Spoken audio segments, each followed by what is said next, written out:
Introduction. Every morning, I wake up to a world teeming with contradictions. So many, in fact, that it'd be foolish to try to list them all. The rush of life presses us forward, yet its ultimate direction remains a mystery. An annoying one at that, too. We chase goals, wealth, status, happiness. But how often do we pause to ask why and what will accomplishing any of those goals really do for us in the end? Beneath the hum of daily routines lies an unsettling question. What's the point of it all? This question, though uncomfortable, is profoundly human. In modern life, where distractions abound and meaning feels elusive or non-existent, it's a question that demands our attention. We live in a time of unprecedented connectivity, yet loneliness and existential anxiety are pervasive. Technology offers us the illusion of control, but the chaos of the world remains as unpredictable and as terrifying as ever. The narratives that once grounded humanity, religion, tradition, and collective purpose, have eroded for many, leaving a void where certainty used to reside. God is dead after all, right? In its place is an awareness of life's inherent fragility and absurdity. This is not a new realization. Philosophers throughout history have grappled with the absurd, the dissonance between our search for meaning and the universe's apparent indifference. In my opinion, two schools of thought, Stoicism and Absurdism, have emerged as powerful responses to this condition. While they originate from different contexts and times, they both offer tools for navigating life's uncertainties. Yet each philosophy comes with its limitations. It's here that I propose a reconciliation, Stoic Absurdism. This philosophy seeks to blend the wisdom of the Stoics, their emphasis on virtue, self-discipline, and acceptance, with the liberating insights of the Absurdists, who encourage us to embrace life's inherent lack of meaning with defiance and creativity. Together, I think, these perspectives can guide us toward a life of purpose, authenticity, and resilience in the face of the absurd. Why Stoic Absurdism? To understand why Stoic Absurdism is worth exploring, we need to examine the strengths and limitations of Stoicism and Absurdism individually. Stoicism, with its roots in ancient Greece and Rome, offers a framework for cultivating inner peace. Its central tenet is the dichotomy of control, focusing on what we can influence and letting go of what we cannot. Marcus Aurelius, Epictetus, and Seneca remind us to live virtuously, align with nature, and accept the inevitability of hardship. For those seeking stability in a chaotic world, Stoicism is a balm. Yet Stoicism can sometimes feel rigid, even austere.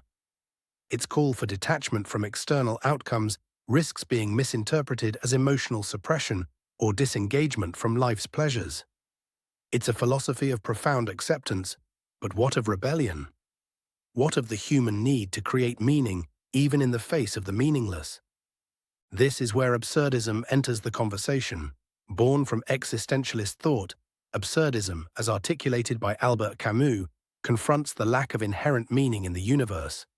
It does not offer comfort, but rather a challenge, to live fully and passionately despite life's absurdity. Camus' vision of Sisyphus, endlessly pushing a boulder uphill, is not one of despair, but of defiance. By embracing the absurd, we find freedom. However, absurdism too has its gaps. While it celebrates rebellion and personal meaning-making, it can leave us without a compass for ethical living. If life's meaning is entirely self-constructed, how do we navigate conflicting values? How do we balance personal freedom with responsibility to others? Stoic absurdism bridges these gaps. It grounds absurdism's celebration of freedom and defiance in Stoic principles of virtue and reason. It acknowledges that life is absurd, but insists that this is no excuse for nihilism or hedonism. Instead, we can respond to the absurd with courage, wisdom, justice, and self-discipline. By merging these philosophies, we craft a way of living that is both purposeful and liberating. A personal invitation. I didn't arrive at Stoic absurdism through academic study alone. Like many of you, I've wrestled with life's big questions in moments of quiet despair and fleeting joy. I've felt the pull of both philosophies, the Stoics' call to steadiness and the absurdists' invitation to embrace life's chaos. Yet neither fully answered my need for a philosophy that could guide me through the contradictions of modern existence. That's why I'm inviting you to explore Stoic absurdism with me. This book is not a prescription, but a conversation, an opportunity to reflect on your own experiences and beliefs. It's an invitation to confront life's absurdity, not with resignation, but with curiosity and creativity. Together, we'll explore how to cultivate a life of virtue, authenticity, and joy in a world that often feels indifferent to our struggles. Stoic absurdism is not about escaping life's difficulties. It's about leaning into them, finding beauty in the struggle, and choosing to live fully in the face of the absurd. It's about imagining Sisyphus happy, not because his task is easy, but because he embraces it with grace and determination. As we journey through this hybrid philosophy, I encourage you to keep an open mind and heart. Reflect on what resonates with you and challenge what doesn't. Use these ideas as a springboard for your own self-discovery. The path ahead is not one of answers, but of questions. Not of certainty, but of possibility. Let's walk it together. Embracing the absurd with grace. There's a moment in everyone's life, I think, when the world suddenly feels off, and our place in it isn't as clear as it once was. It might happen when we're staring at the clock in our office, watching the seconds tick by as we grapple with the monotony of another day. Or maybe it comes in the quiet hours of the night, lying awake and wondering if any of it, work, relationships, ambition, really matters. For me, that moment arrived in the middle of a conversation, of all places. I was surrounded by friends, laughing at something someone had said, when it struck me like a cold wind. Beneath the surface of all this chatter, life itself seemed meaningless, and all the goals I had for myself seemed so trivial when weighed against why I exist in the first place to even think about or have goals, which I obviously didn't know at the time. This recognition is what Albert Camus called the absurd. It arises from the tension between our desire for meaning and the universe's apparent indifference. We are meaning-seeking creatures, forever asking why, yet the world offers us no definitive answers.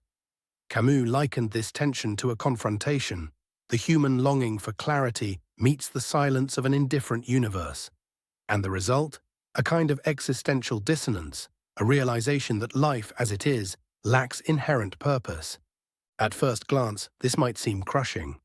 To acknowledge the absurd feels like peering into a void, a vast emptiness where meaning should be. Camus himself described this confrontation as unsettling but essential.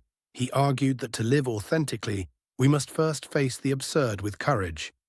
Denying it, by clinging to illusions or fabricating meaning, only serves to numb us to the truth. Instead, Camus suggested we embrace it, not with despair, but with defiance. This defiance is where I found a glimmer of hope. Camus famously proposed the image of Sisyphus, a figure from Greek mythology condemned to push a boulder up a hill for eternity, only to have it roll back down each time. In many ways, Sisyphus embodies the ultimate absurdity, endless struggle without resolution. Yet Camus asks us to imagine Sisyphus happy, not because his task has meaning, but because he chooses to embrace it. In this act of rebellion, Sisyphus reclaims his agency. His struggle becomes his own. When I first encountered this idea, I found it both inspiring and incomplete. Yes, embracing the absurd can free us from illusions, but it doesn't tell us how to live day to day. It doesn't guide us toward the kind of life we might find fulfilling, even amidst the chaos. This is where I began to see the value of Stoicism as a complement to absurdism. The Stoic response. Stoicism, an ancient Greek and Roman philosophy, also begins with a confrontation, though not with the absurd per se, but with life's unpredictability. The Stoics recognize that we are vulnerable to forces beyond our control: illness, loss, failure, death. Their response was to cultivate inner resilience, a kind of unshakable calm rooted in reason and virtue. What drew me to Stoicism was its practicality. While absurdism confronts us with the lack of inherent meaning, Stoicism offers a way to live meaningfully despite life's uncertainties. At the heart of Stoicism is the idea of living in accordance with nature, which, for the Stoics, meant aligning our thoughts and actions with reason and the natural order of things. This alignment, they believed, was the path to eudaimonia, or flourishing. The Stoics taught that we should focus only on what is within our control, our thoughts, actions, and attitudes, and let go of everything else. This practice, known as the dichotomy of control, is one of the most liberating ideas I've ever encountered. By releasing my grip on things I cannot change, I found a sense of peace that felt surprisingly radical. It was as though I'd been carrying a heavy burden without realizing it, and suddenly I was free to set it down. But Stoicism didn't stop there. It also emphasized the importance of virtue, wisdom, courage, justice, and self-discipline as the highest good. For the Stoics, living virtuously wasn't just a way to navigate life's challenges, it was the purpose of life itself. This idea resonated deeply with me. If life has no inherent meaning, as absurdism suggests, then why not create meaning by striving to be virtuous? Why not make the best of our brief time here by living with integrity and intention? What struck me most was how naturally these two philosophies could complement each other. Absurdism invites us to embrace life's lack of inherent meaning with defiance, while Stoicism equips us to navigate that defiance with grace. Together, they offer a framework for living authentically and virtuously in an unpredictable and often indifferent world. Living gracefully in the face of the absurd. So how do we actually embrace the absurd with grace? For me, it starts with mindfulness, an intentional awareness of the present moment, free from judgment or distraction. Mindfulness helps me confront the absurd without being overwhelmed by it. When I feel the weight of existence pressing down, I take a step back, breathe deeply, and remind myself that I am not alone in this struggle. Everyone, in their own way, is grappling with the same tension. One exercise I've found helpful is what I call absurd reflection. It's simple. Find a quiet moment to sit with the absurd. Think about the tension between your desire for meaning and the universe's indifference. Notice how it feels in your body. Does it make your chest tighten, your stomach churn? Don't resist these feelings. Let them arise and pass naturally. Then ask yourself, how can I respond to this tension with dignity? What choices can I make today to live authentically, even in the face of the absurd? Another practice I've adopted is gratitude journaling, which may seem counterintuitive in a discussion of the absurd, but hear me out. If life is absurd, then every moment, every smile, every sunset, every unexpected kindness is a gift. By taking a few minutes each day to write down what I'm grateful for, I remind myself that even in an indifferent universe, there is beauty worth noticing. Gratitude doesn't erase the absurd, but it helps me face it with a lighter heart. Lastly, I've learned to approach life's challenges with a sense of humor. This isn't always easy, but there's something profoundly liberating about laughing at the ridiculousness of it all. As Camus suggests, life's absurdity is often laughable. Think about the last time everything went wrong and all you could do was laugh at it. By finding humor in the face of struggle, we reclaim a measure of power over it. We become, like Sisyphus, the masters of our own rebellion. Maintaining grace in practice. Of course, embracing the absurd with grace isn't a one-time decision, it's a daily practice. Some days I feel strong and resolute, ready to face life's challenges with my full chest. Other days, the absurd feels overwhelming, and I have to remind myself to return to the basics: mindfulness, gratitude, humor. Life's ups and downs are inevitable, and so too are the fluctuations in my ability to face them with poise. But that's part of the beauty of this practice. Each day offers a new opportunity to recalibrate, to realign with my values, and to reaffirm my commitment to living authentically. I've found that small rituals help anchor me in this practice. In the morning, I spend a few minutes meditating, focusing on my breath and the sensations of the present moment. This simple act grounds me and sets the tone for the day, reminding me that while I cannot control what lies ahead, I can control how I show up for it. In the evening, I reflect on the events of the day, asking myself, did I respond to life's challenges with dignity? Did I act in alignment with my values? These reflections help me stay accountable to the philosophy I've chosen to live by. They are a quiet way of taking stock, of ensuring that I am not simply drifting through life, but engaging with it deliberately. There's no perfect way to navigate the absurd, and I don't pretend to have all the answers. There are moments when I falter, when doubt creeps in, and I wonder if I'm doing enough or if my efforts are even meaningful. But I've come to understand that these moments are part of the journey. They are not failures, but reminders of my humanity. By leaning into the principles of Stoic Absurdism, I can meet these doubts with curiosity rather than fear. I can remind myself that the act of striving itself, the attempt to live meaningfully and virtuously, is what truly matters, regardless of the outcome. By combining the clarity of absurdism with the practicality of Stoicism, I've learned to approach life with a sense of purpose and poise. Absurdism gives me the freedom to accept life as it is, with all its contradictions and uncertainties, while Stoicism equips me with tools to respond with courage, wisdom, and self-discipline. Together, they provide a framework that allows me to accept the absurd without despair and to live each day with the kind of grace that makes the struggle worthwhile. This harmony between acceptance and action is what I find most transformative about Stoic Absurdism. It invites me to embrace life fully, not as I wish it to be, but as it truly is. That's what Stoic Absurdism is all about: facing the absurdity of existence with courage, finding meaning through virtue, and embracing life's challenges with an open heart. It's not an easy path, but it's one I've found deeply fulfilling.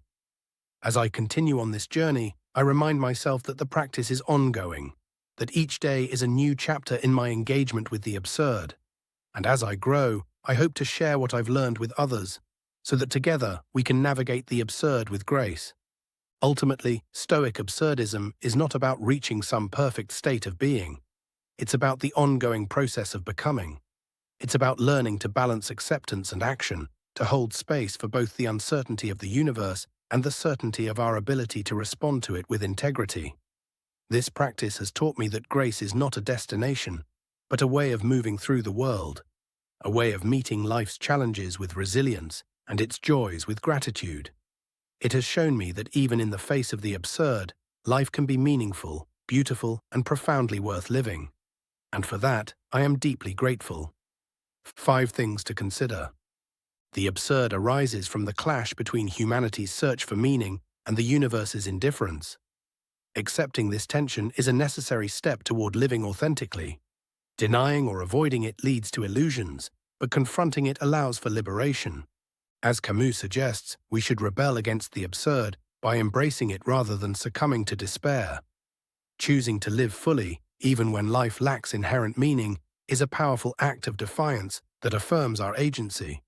While absurdism highlights the lack of inherent meaning, Stoicism provides a framework for creating personal meaning through the pursuit of virtue. Practicing wisdom, courage, justice, and self-discipline offers a stable foundation for navigating life's chaos. Confronting the absurd is easier when we cultivate mindfulness and gratitude. Mindfulness anchors us in the present, allowing us to observe life's challenges without becoming overwhelmed, while gratitude shifts our perspective to appreciate life's fleeting beauty. Life's absurdity often has a comedic edge. By approaching challenges with humor, we can lighten the burden of existence and reclaim a sense of joy and resilience. Imagine Sisyphus laughing, not out of mockery, but as an affirmation of his unyielding spirit. Reflection. Questions. What moments in your life have made you feel the tension of the absurd, the clash between your desire for meaning and the universe's indifference? How did you respond to those moments? How can you, like Camus's Sisyphus, find happiness or a sense of agency in the face of life's repetitive or seemingly futile struggles? What would it look like to embrace these challenges instead of resisting them? Which Stoic virtues, wisdom, courage, justice, or self-discipline, do you feel most drawn to as a way of creating meaning in your life? How can you begin practicing these virtues more intentionally? How does mindfulness or gratitude help you navigate difficult or uncertain times? What specific practices might you adopt to maintain grace when faced with the absurd? In what ways can humor serve as a tool for resilience in your life? Can you recall a time when laughter helped you cope with a challenging or absurd situation, seeking virtue as a response to chaos? When life feels overly chaotic, confusing, stressful, and beyond my control, there's a part of me that instinctively wants to resist. I want to wrest order from the chaos, to impose my will on the world and make it behave the way I think it should. Because that's the manly thing to do, right? But over time, I've learned that fighting against externals, or the uncontrollable, is a losing battle. The universe, indifferent and untamed, doesn't bend to my desires. What I can control, however, is how I respond to it. This is where the Stoic virtues come into play. Wisdom, courage, justice, and temperance serve as beacons in the storm of existence, offering guidance and stability when everything around me feels uncertain. They don't erase the chaos, nor do they claim to. Instead, they provide a way to navigate it with integrity. As I've worked to integrate these virtues into my life, I've come to see them as a deeply meaningful response to the chaos and darkness of an absurd universe. At first, I felt incredibly discouraged that I couldn't control the chaos around me, almost as if I were resigning myself to powerlessness.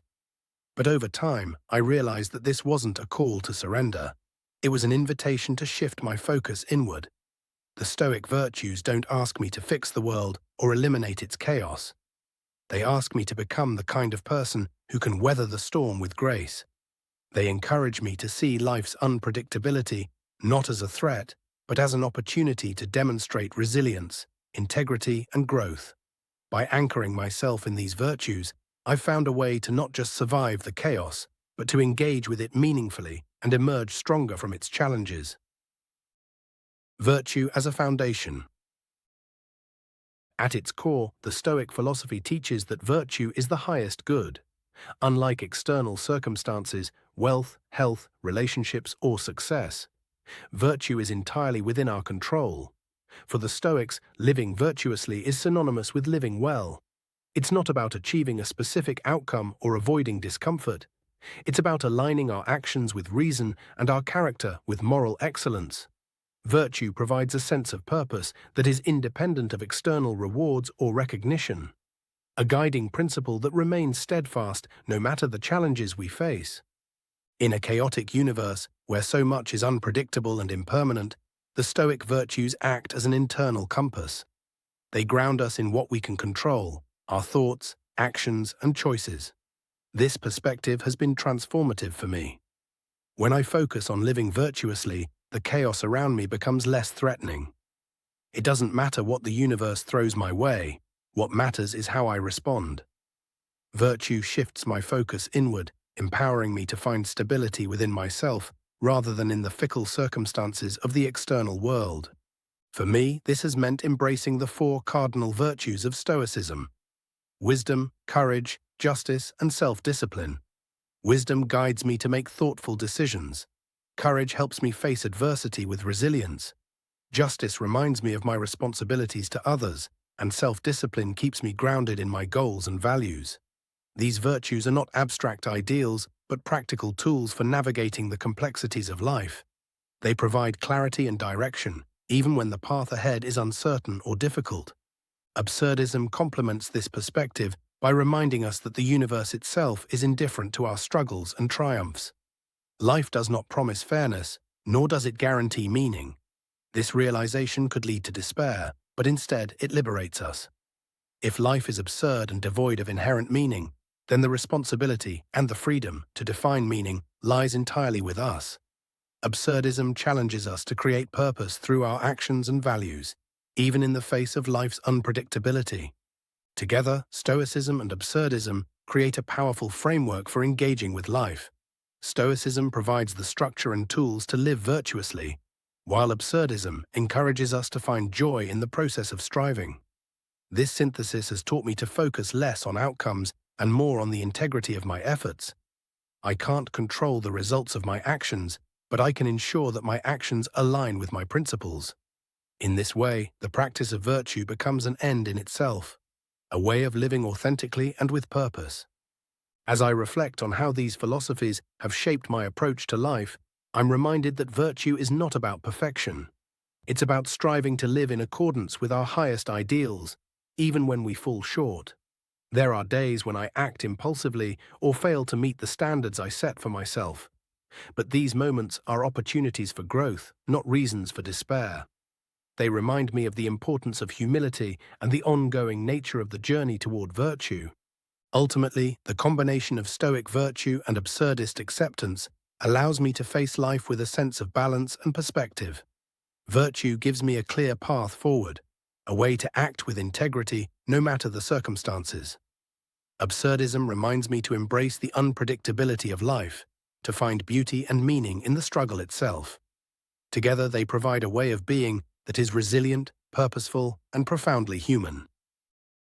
The four cardinal virtues. Let's take a closer look at each of the four Stoic virtues and how they serve as anchors in a chaotic world. 1. Wisdom. Wisdom, in the Stoic sense, is the ability to discern what is true, right, and meaningful. It involves understanding the nature of reality and making decisions based on reason rather than emotion. For me, wisdom means asking questions like, what is within my control? What is the most virtuous course of action in this situation? Wisdom has taught me the importance of perspective. When life feels overwhelming, I remind myself to zoom out and see the bigger picture. The things that seem monumental in the moment, an argument, a missed opportunity, a personal failure, often shrink in significance when viewed through the lens of time and reason. Wisdom encourages me to let go of petty concerns and focus on what truly matters. 2. Courage. Courage is the virtue of facing challenges, fears, and uncertainties with strength and resilience. It's not the absence of fear, but the willingness to act despite it. In a chaotic universe, courage is essential. Without it, we risk becoming paralyzed by the unpredictability of life. I've often struggled with courage, particularly when it comes to embracing uncertainty. My natural inclination is to seek safety and control, but life rarely offers either. Courage, for me, has meant stepping into the unknown, whether that's pursuing a new opportunity, facing a difficult conversation, or simply allowing myself to be vulnerable. It's about trusting that I have the inner strength to endure whatever comes my way. 3. Justice. Justice is the virtue of treating others with fairness, respect, and compassion.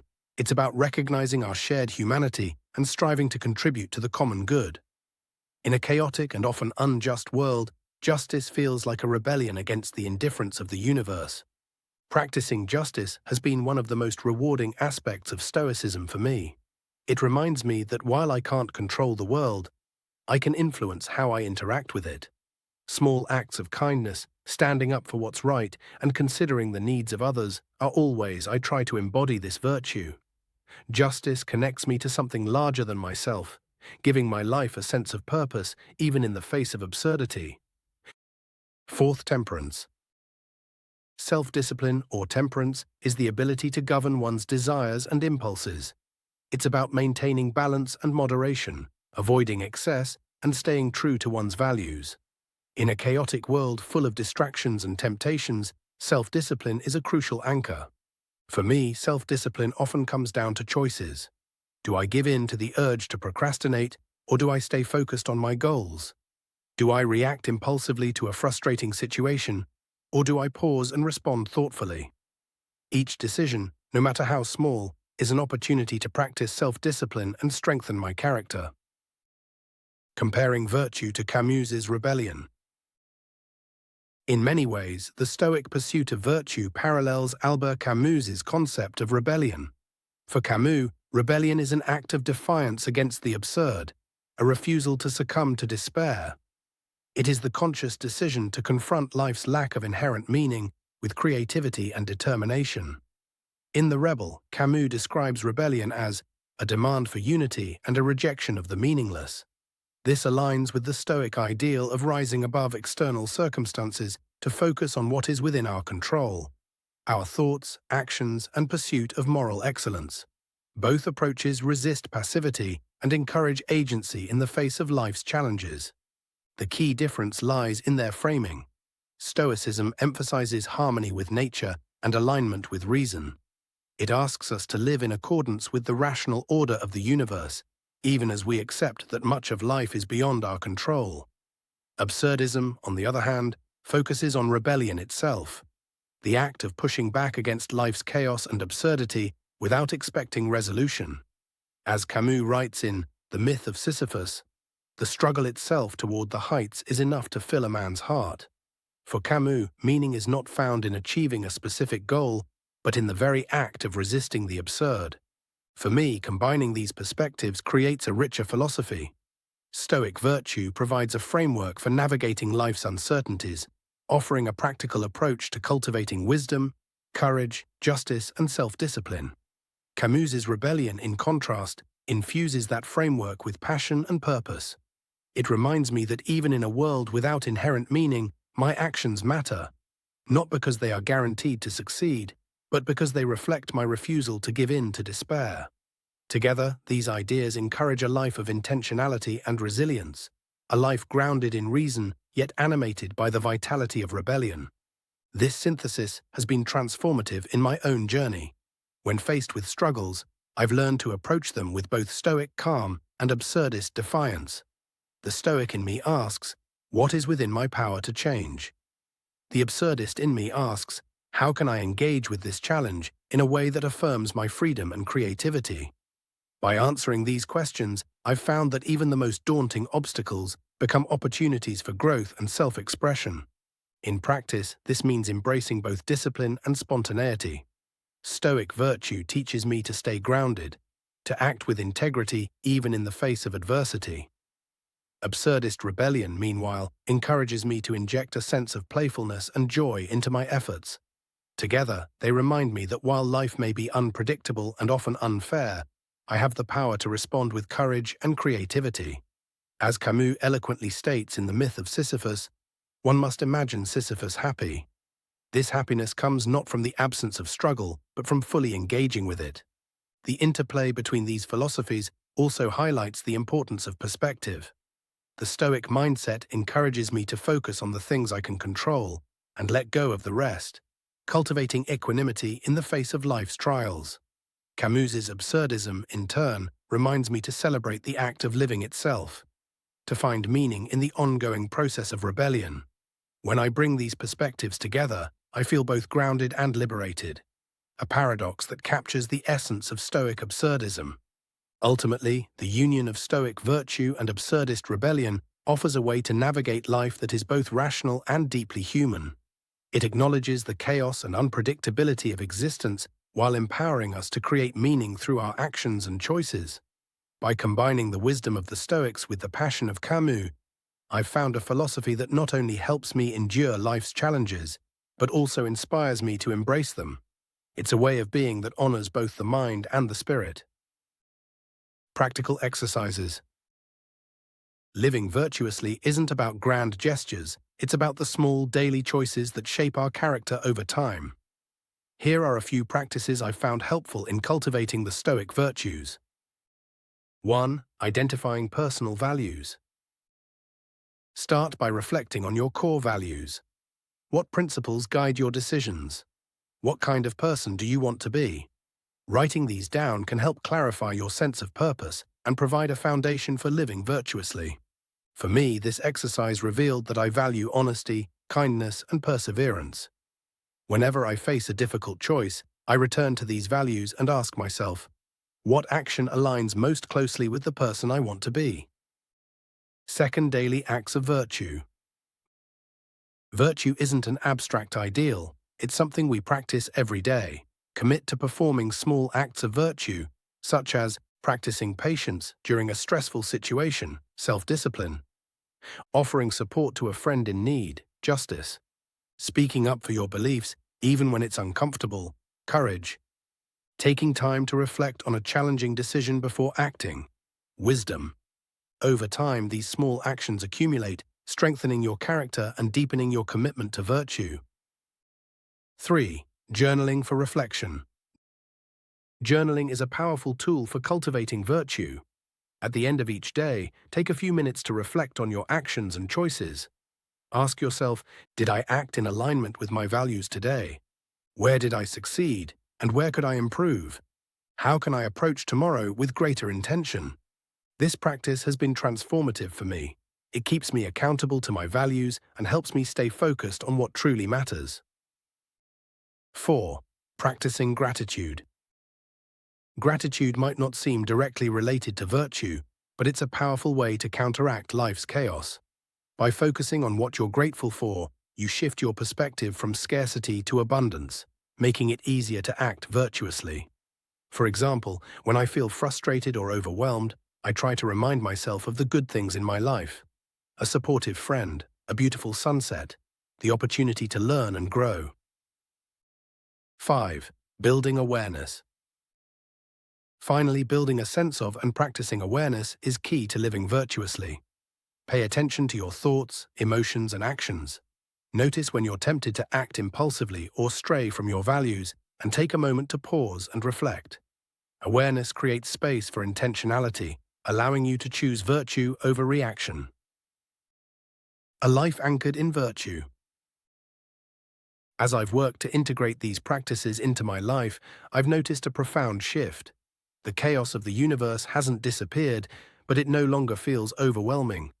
By focusing on what I can control, my thoughts, actions, and choices, I've found a sense of stability and purpose that sustains me, even in the face of uncertainty. Seeking virtue as a response to chaos isn't about perfection. There are days when I fall short, when my courage wavers or my self-discipline falters. But each day offers a new opportunity to try again, to grow a little closer to the person I want to be. In the end, I've come to see the Stoic virtues as a kind of rebellion, not against the universe, but against passivity and despair. They remind me that even in an absurd and chaotic world, I have the power to choose how I live. And for me, that choice makes all the difference. 5 things to consider. The Stoic virtues, wisdom, courage, justice, and self-discipline, serve as anchors in a world that often feels chaotic and unpredictable. By cultivating these virtues, you can respond to life's challenges with integrity and resilience, regardless of external circumstances. Both Stoicism and Absurdism highlight the importance of personal agency. Even in an indifferent universe, your ability to act virtuously and create meaning through your choices provides a sense of purpose and direction, allowing you to engage with life meaningfully. Challenges and adversity are inevitable, but Stoic Absurdism encourages you to see them as opportunities for personal growth and the application of virtue. Instead of being overwhelmed by chaos, you can meet it with the intention to grow in wisdom and strength. The balance between accepting what is beyond your control and rebelling by creating personal meaning is a dynamic tension. This dual approach invites you to live with both humility and defiance, accepting life's inherent uncertainty while still striving to make it meaningful through your actions. Virtue isn't just a concept to reflect on, it's a practice to live out daily. Small acts of wisdom, courage, justice, and self-discipline accumulate over time and create a stable foundation for navigating the chaos of life. Engaging in these acts intentionally helps reinforce the philosophy of Stoic Absurdism. Reflection questions. How can I actively incorporate the Stoic virtues, wisdom, courage, justice, and self-discipline, into my daily life, especially when facing chaotic or unpredictable situations? What personal actions can I take today to create meaning in my life, even if I don't have control over everything around me? How can I make these actions aligned with my values? When facing adversity, how can I shift my perspective to see challenges as opportunities for growth? What specific virtues can I apply to overcome them? How do I currently balance acceptance of what I cannot change with my desire to create meaning and rebel against life's meaninglessness? In what areas of my life can I adjust this balance?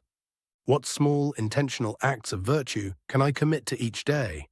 How can I make these acts a regular part of my routine to reinforce my Stoic absurdist philosophy? Accepting what you cannot control, rebelling where you can.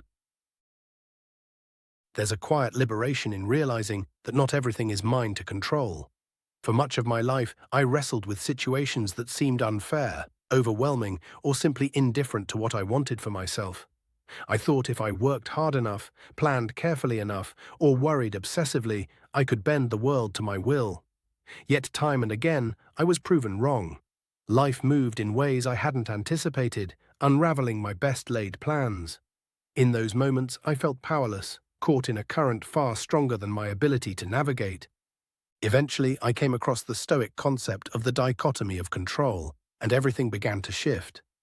It wasn't a quick or easy transformation, but slowly I began to see the wisdom in distinguishing between what was within my control and what wasn't. Instead of wasting my energy on battles I couldn't win, I could direct my focus toward what truly mattered: my own thoughts, actions, and character. This principle has become one of the most empowering tools in my life, helping me navigate the chaos of an unpredictable world. By releasing the need to control outcomes, I found clarity, peace, and a sense of freedom I had never known before. But there's another layer to this realization, one that absurdism brings to light.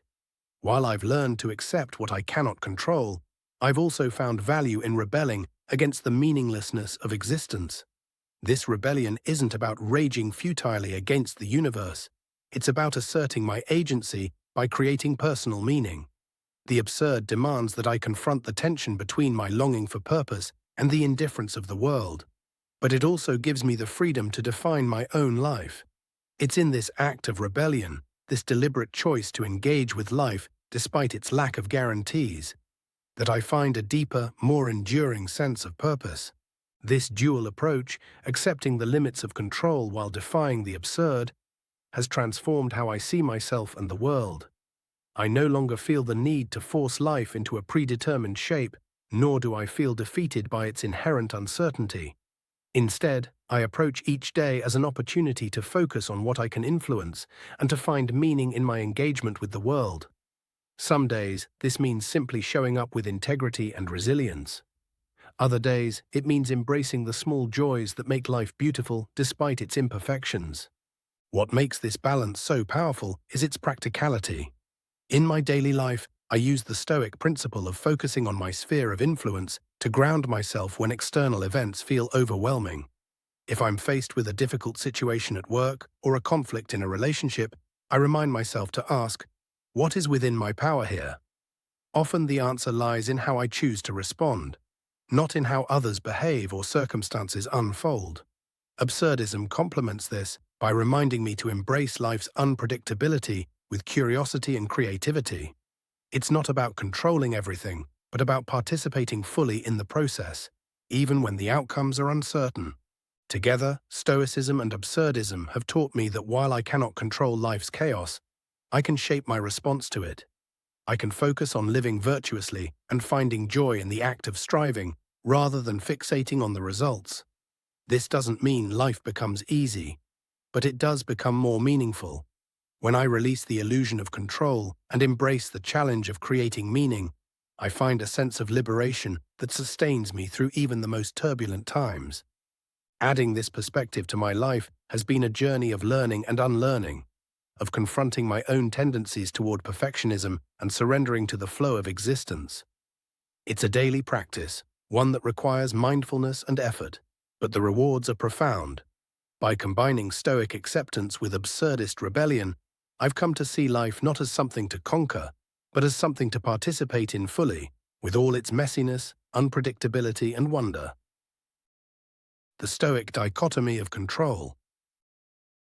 The Stoics famously taught that life could be divided into two domains, what we can control and what we cannot. At first glance, this might seem overly simplistic, but its implications are profound. According to the Stoics, we have control over our own thoughts, actions, and choices.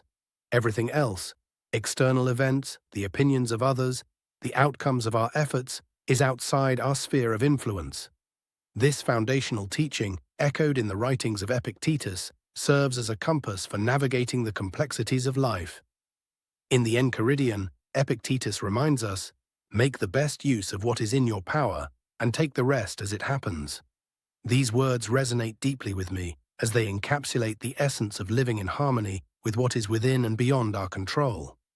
For me, this realization has been both challenging and freeing. It requires humility to acknowledge that so much is beyond my grasp. I can't control the weather, the economy, or other people's behavior. I can't undo the past or guarantee the future. What I can do is focus on how I respond to these circumstances. This shift in perspective hasn't eliminated challenges from my life, but it has fundamentally changed how I approach them. It's no longer about bending the world to my will, but about aligning my will with what is reasonable, just, and within my power. This mindset has saved me countless hours of unnecessary stress. When faced with a difficult situation, I ask myself, is this something I can influence? If the answer is yes, I take action. If the answer is no, I try to let it go. Of course, this is easier said than done. There are times when I find myself clinging to the illusion of control, obsessing over outcomes that are ultimately out of my hands. But even in those moments, the Stoic framework helps me recalibrate and return to what matters. It reminds me that my energy is best spent on refining my character and actions, rather than fretting over what I cannot change. One particularly transformative moment came during a period of professional uncertainty. I had poured immense effort into a project that was met with unexpected setbacks. My initial reaction was frustration. Why hadn't my hard work guaranteed success? But as I reflected on Epictetus' teachings, I realized that while I couldn't control the outcome, I could take pride in the integrity of my efforts. This shift allowed me to let go of my attachment to the result and focus instead on learning from the experience. In the end, the project became less about external success and more about the internal growth it fostered. Absurdism complements this Stoic perspective by acknowledging the universe's indifference and urging us to create meaning despite it. While Stoicism teaches us to master our responses to external events, Absurdism challenges us to face the inherent lack of purpose in the world with courage and creativity. Together, these philosophies form a powerful synthesis. They teach us to accept what we cannot control while asserting our agency in defining how we engage with life's unpredictability. For me, this blend has been a guiding light, offering both clarity and empowerment. Epictetus often emphasized the distinction between what belongs to us and what does not, urging us to focus only on what is truly ours, our will and choices. This teaching aligns seamlessly with the absurdist call to rebel against the void by affirming our agency. By letting go of the futile desire to control what lies beyond our grasp, we free ourselves to focus on what truly matters: the authenticity of our actions, the resilience of our character, and the intentionality with which we shape our lives. It's a daily practice, but one that makes the chaos of existence less daunting and infinitely more meaningful. Absurdism's call to rebellion. While Stoicism emphasizes acceptance, Absurdism invites us to rebel.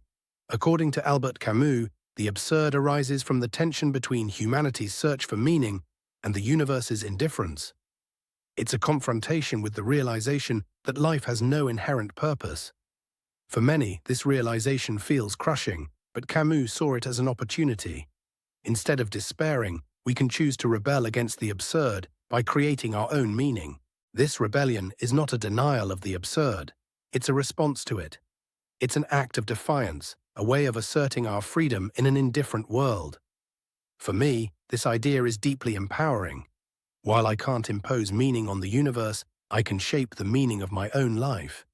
I can set goals, pursue passions, and engage with the world in ways that feel authentic and fulfilling.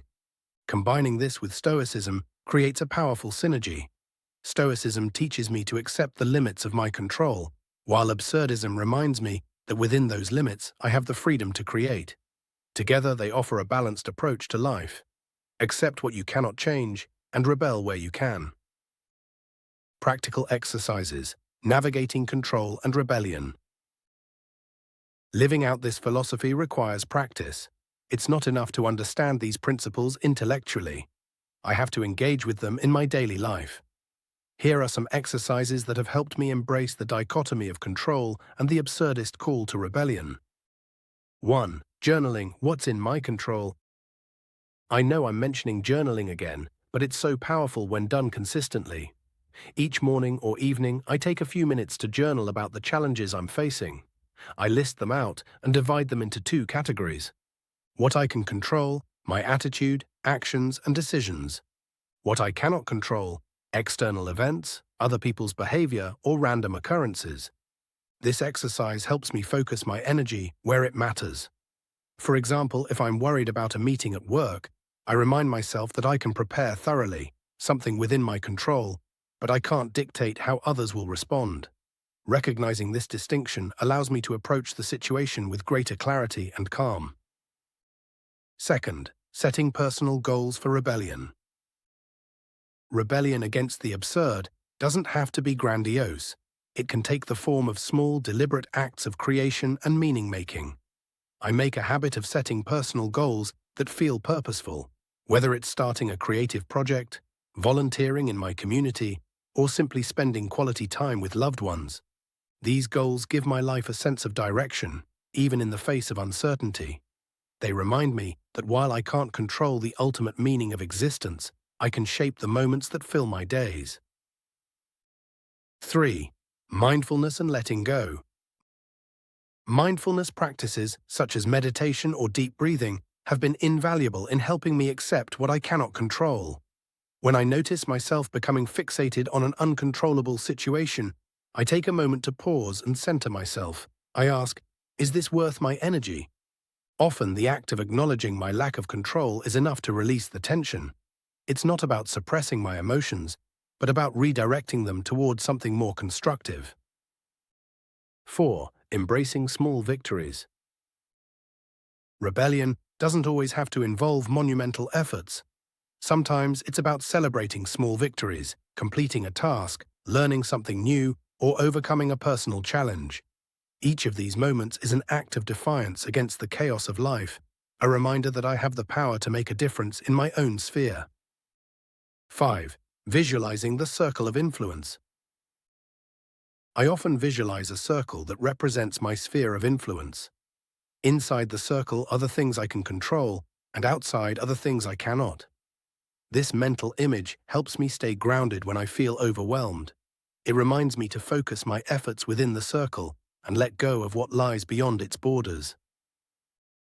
Finding balance. Striking a balance between acceptance and rebellion is a lifelong practice. There are times when I lean too heavily toward one side, either resigning myself to passivity or exhausting myself trying to control the uncontrollable. But each misstep is an opportunity to learn and recalibrate. This process has taught me that balance isn't a static state, but a dynamic interplay between two complementary forces. Acceptance grounds me, reminding me to let go of what I cannot change, while rebellion energizes me, spurring me to act meaningfully within the sphere of my influence. Over time, I've come to see this balance as a dynamic process. Some days require more acceptance, others call for bold action. By remaining attuned to the moment and staying true to my values, I can navigate this tension with greater ease. For example, when faced with a situation that seems unjust but beyond my immediate control, I remind myself to focus on what actions I can take to address the issue rather than succumbing to frustration or apathy. Even small, deliberate steps can transform a feeling of helplessness into a sense of agency. What's been particularly enlightening is recognizing how acceptance and rebellion feed into one another. Acceptance isn't about giving up, it's about creating space for rebellion to flourish. By acknowledging the limitations imposed by the universe, whether it's the laws of nature, the unpredictability of life, or the inevitability of death, I'm freed from the futile struggle against reality. This acceptance allows me to channel my energy into meaningful action, rebelling against the absurdity of existence by crafting a life that reflects my values. Rebellion, in turn, reinforces acceptance. When I actively engage with life's challenges and assert my agency, I gain a clearer sense of what I can and cannot control. This clarity deepens my ability to let go of the unattainable while focusing more intently on what truly matters. It's a cycle of growth, one that builds resilience and cultivates a sense of purpose in the face of life's inherent uncertainties. This balance has also helped me to better connect with others. Relationships, like life itself, are unpredictable and require both acceptance and effort. I've learned to accept that I cannot control how others feel or act, but I can choose to show up authentically, communicate with honesty, and nurture the connections that matter most to me. By doing so, I not only honor the shared humanity of these relationships, but also find deeper meaning in the act of cultivating them. Ultimately, this practice is not about achieving perfection, but about engaging with life fully and intentionally. There will always be moments of doubt, frustration, or imbalance. But with each step forward, I grow more adept at holding acceptance and rebellion in harmony, using both as tools to navigate the absurdity of existence. This dynamic balance is not just a philosophical ideal. It's a way of being that allows me to face life's uncertainties with courage, resilience, and an open heart. A life of intentionality. Accepting what I cannot control doesn't mean giving up. On the contrary, it frees me to focus on what truly matters: my own thoughts, actions, and choices. Similarly, rebelling against the absurd isn't about denying life's lack of inherent meaning. It's about affirming my capacity to create meaning in the face of it. This combined philosophy has given my life a sense of intentionality. I no longer feel trapped by the chaos of existence. Instead, I see it as a canvas, unpredictable, messy, and indifferent, but also full of potential. By accepting the limits of my control and asserting my freedom to rebel, I can live authentically and courageously, even in the face of uncertainty. In the end, this approach doesn't eliminate life's challenges, but it transforms how I engage with them. Chaos is no longer an enemy to be defeated. It's a companion on the journey, one that I've learned to face with acceptance, defiance, and grace. 5 things to consider. Recognizing what is within your control and what is not is crucial for reducing unnecessary stress. By focusing on what you can influence, your thoughts, actions, and reactions, you free yourself from the frustration of trying to control external circumstances that are beyond your reach. Absurdism encourages us to create our own meaning in a universe that offers none inherently. By rebelling against life's inherent meaninglessness through personal acts of creation, we assert our agency and give our lives direction, even in the face of chaos. The challenge lies in knowing when to accept life's limitations and when to actively engage with the world to create change. This balance requires self-awareness and the willingness to reflect on what situations call for calm acceptance and which demand personal action. Instead of viewing life's chaos as an obstacle, see it as an opportunity for growth and self-discovery. By accepting chaos as part of the human experience, we gain the chance to demonstrate resilience and act virtuously, even when the world around us seems unpredictable. Regular mindfulness practices can help maintain clarity about what is within your control and what is not. Through exercises like journaling and visualization, you can cultivate a habit of reflection that keeps you grounded in the present moment, helping you focus on actions that align with your values and goals. Reflection questions.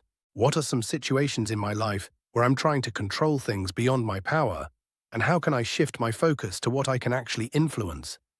How can I create personal meaning in my life, even in the face of a universe that offers no inherent purpose? What small acts of rebellion against meaninglessness can I incorporate into my daily routine? When faced with challenges, how can I more effectively balance acceptance of what I cannot change with taking action where I do have control? What is my current relationship with chaos in my life? Do I see it as something to be feared, or can I embrace it as an opportunity for growth and self-discovery? How can I integrate regular mindfulness practices into my day to help me discern what is within my control and focus on creating meaningful actions aligned with my values? Finding freedom in the absurd. The universe owes us nothing, not meaning, not purpose, not even fairness. This recognition, while sobering, opens the door to a freedom that society rarely acknowledges. The freedom to define ourselves, to live authentically, and to prioritize what genuinely matters to us. Yet, this freedom isn't handed to us. It requires a deliberate rejection of societal expectations and a conscious alignment with our true nature. It demands courage to break free from the scripts handed to us by culture, family, or tradition, and to ask the often unsettling question, what do I truly want from this life? Awakening to the absurd is not just about confronting the universe's indifference, it's about recognizing the power we hold in the absence of imposed meaning. If life has no predetermined script, then we are the authors of our own stories, free to write and rewrite them as we see fit. This realization, though daunting, is profoundly liberating. It invites us to shed the weight of societal expectations and step into the role of creator, crafting a life that reflects our deepest values and aspirations. In this sense, freedom is not the absence of constraints, but the presence of choice, the ability to decide, with intention, how we will navigate the chaos and absurdity of existence. This understanding reframes life's challenges as opportunities to assert our agency. Instead of succumbing to despair when faced with setbacks or uncertainty, we can see them as blank pages on which we have the chance to write new chapters. Even failure becomes a teacher, offering insights into what truly matters and revealing paths we might not have otherwise considered. Each moment of hardship, when met with intentionality and resilience, becomes part of the unique story we are crafting, a testament to our ability to create meaning in the midst of absurdity. But this freedom also comes with responsibility. In the absence of external meaning, we are tasked with determining what values will guide us. This requires deep introspection and a willingness to question not only societal norms, but also our own assumptions and biases. It's a process of continual refinement, a practice of aligning our actions with the principles we hold most dear. In this way, freedom is not a static achievement, but a living, evolving journey. A commitment to living with purpose, even when the universe offers none. For me, this journey has been one of discovery and transformation. By embracing the absurd, I've learned to let go of the need for external validation and to find fulfillment in the act of living authentically. This doesn't mean I have all the answers or that I never struggle with doubt. Rather, it means I've made peace with the uncertainty and embraced the freedom it affords. Each day is an opportunity to create, to choose, and to live in a way that feels true to who I am. This liberation is both humbling and empowering. It reminds us that while we cannot control the vast, indifferent universe, we can shape our response to it. We can rebel against meaninglessness, not by demanding answers, but by becoming the source of meaning in our own lives. And in doing so, we find not only freedom, but also a profound sense of purpose. A purpose rooted not in the promise of permanence, but in the beauty of the fleeting, intentional act of living. The shackles of societal expectations. For much of my life, I felt weighed down by invisible rules, expectations about what success should look like, how I should behave, what milestones I should achieve, and even what kind of person I ought to be. These expectations, shaped by culture, family, and social norms, felt like chains. They dictated choices I made, often unconsciously, steering me away from authenticity and toward conformity. The weight of these unspoken rules created a growing disconnect between the life I was living and the life I truly wanted. A disconnect I couldn't articulate until I began to question the source of these expectations. At some point, though, I began to ask myself, who benefits from these expectations? Are they truly for my well-being, or are they constructs designed to keep me within a framework that serves others more than it serves me? This questioning wasn't easy. It was terrifying, in fact. Letting go of these external standards felt like stepping into a void, unsure of what I'd find on the other side.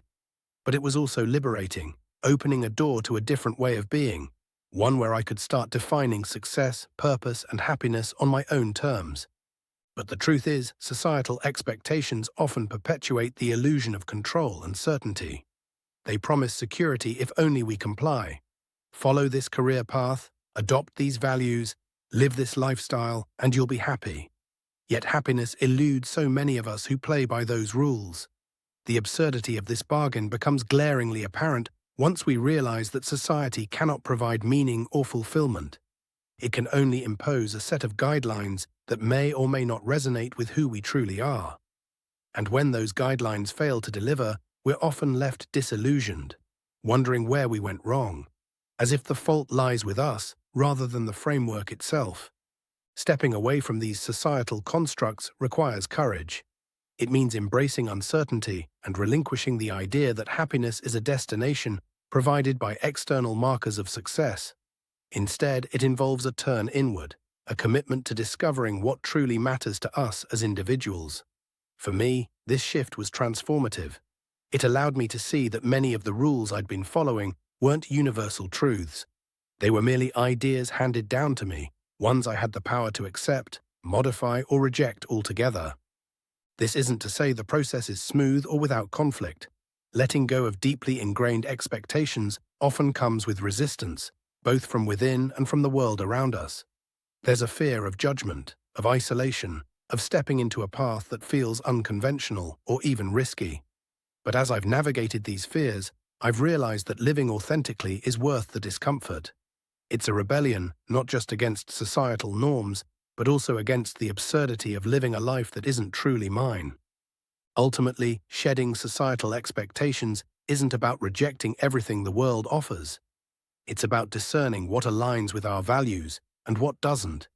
It's a process of deliberate self-definition, one that demands reflection, courage, and resilience. And while this journey is deeply personal, it's also universal, touching on a shared longing to live lives that feel true, meaningful, and uniquely our own. Through this process, I've found not only a greater sense of freedom, but also a deeper connection to myself and the world around me. A connection that feels real because it's grounded in authenticity rather than obligation. Living according to nature and reason. Stoicism provides an antidote to this dissonance, the concept of living according to nature. But what does that mean in practical terms? For me, it's not about retreating to the wilderness or adopting an entirely ascetic lifestyle. It's about aligning my life with my inner nature, my values, strengths, and purpose, and using reason as my compass. Living according to nature doesn't mean abandoning ambition or relationships. It means stripping away the noise and recognizing what is essential. It's about discerning what I genuinely value versus what I've been told to value. For example, I once pursued career achievements relentlessly because I thought success was synonymous with status. Over time, I realized that what I truly valued was making a meaningful impact, not collecting accolades. This shift in perspective allowed me to align my actions with my principles, leading to a sense of fulfillment that external rewards could never provide. Reason plays a vital role in this process. It acts as a tool for evaluating whether my choices are consistent with my true self. Am I making this decision because it aligns with my values, or because I'm afraid of judgment? Is this goal meaningful to me, or am I chasing it because it's what society says I should want? These questions, guided by reason, help cut through the clutter of societal expectations and reveal the path that feels most authentic. The liberation of the absurd. Absurdism complements Stoicism beautifully in this context. If life has no inherent meaning, then the societal pressures to conform lose much of their weight. The freedom to reject these pressures and carve out our own path becomes an act of rebellion, not despair. The absurd liberates us from the need to find universal meaning, allowing us to focus on creating personal meaning instead. This freedom doesn't absolve us of responsibility. On the contrary, it places the responsibility squarely on our shoulders. In rejecting the expectations of others, we must take ownership of our lives in ways we might not have before. There's no one else to blame for our dissatisfaction if we're the architects of our choices. But this responsibility is empowering. It gives us the opportunity to create a life that truly reflects who we are. The liberation of the absurd is both a release and a call to action. It frees us from the futile search for some grand cosmic narrative, yet it demands that we fill the void with our own intention and purpose. This duality is where its beauty lies. In the absence of universal meaning, we are granted the canvas to paint our lives in our own colors. The absurd doesn't dictate what we should value, it simply clears the way for us to choose. For me, this realization shifted my perspective from feeling adrift to feeling empowered, as though I had been handed the tools to shape my destiny rather than being bound by preordained rules. To live authentically in the face of the absurd requires courage, a willingness to confront the vast open possibilities and to embrace the uncertainty that comes with it. There's a temptation to fall back into old patterns, to cling to societal structures for comfort, or to blame external forces for our unhappiness. But to do so would be to deny the gift of freedom that the absurd offers. Instead, we must stand firm in our rebellion, continuously shaping our lives with creativity and intentionality, even when the path forward is unclear. It's in this rebellion, this act of creation, that we find the essence of living freely. Embracing authenticity. Authenticity is the natural byproduct of finding freedom in the absurd. When we shed the layers of societal expectation and live according to our nature, we begin to express our true selves. This authenticity isn't about being perfect or living without flaws. It's about being honest with ourselves and the world, about who we are, what we value, and what we stand for. For me, embracing authenticity meant re-evaluating relationships, career paths, and even small daily habits. It required letting go of the fear of judgment and trusting that being true to myself was more important than meeting anyone else's expectations. And while this process was often uncomfortable, letting go of long-held beliefs always is, it was also profoundly freeing. Embracing authenticity also involves a continuous practice of self-awareness. It's not a one-time revelation, but an ongoing commitment to aligning your actions with your values. For me, this meant regularly pausing to ask myself hard questions. Am I living in a way that feels genuine to who I am? Have I compromised my values for the sake of acceptance or convenience? These reflections weren't always easy. They often revealed areas of my life where I had settled for less than I deserved, but they were necessary for peeling back the layers of inauthenticity and stepping more fully into my true self. Living authentically also requires resilience, as the world doesn't always welcome those who stray from its norms.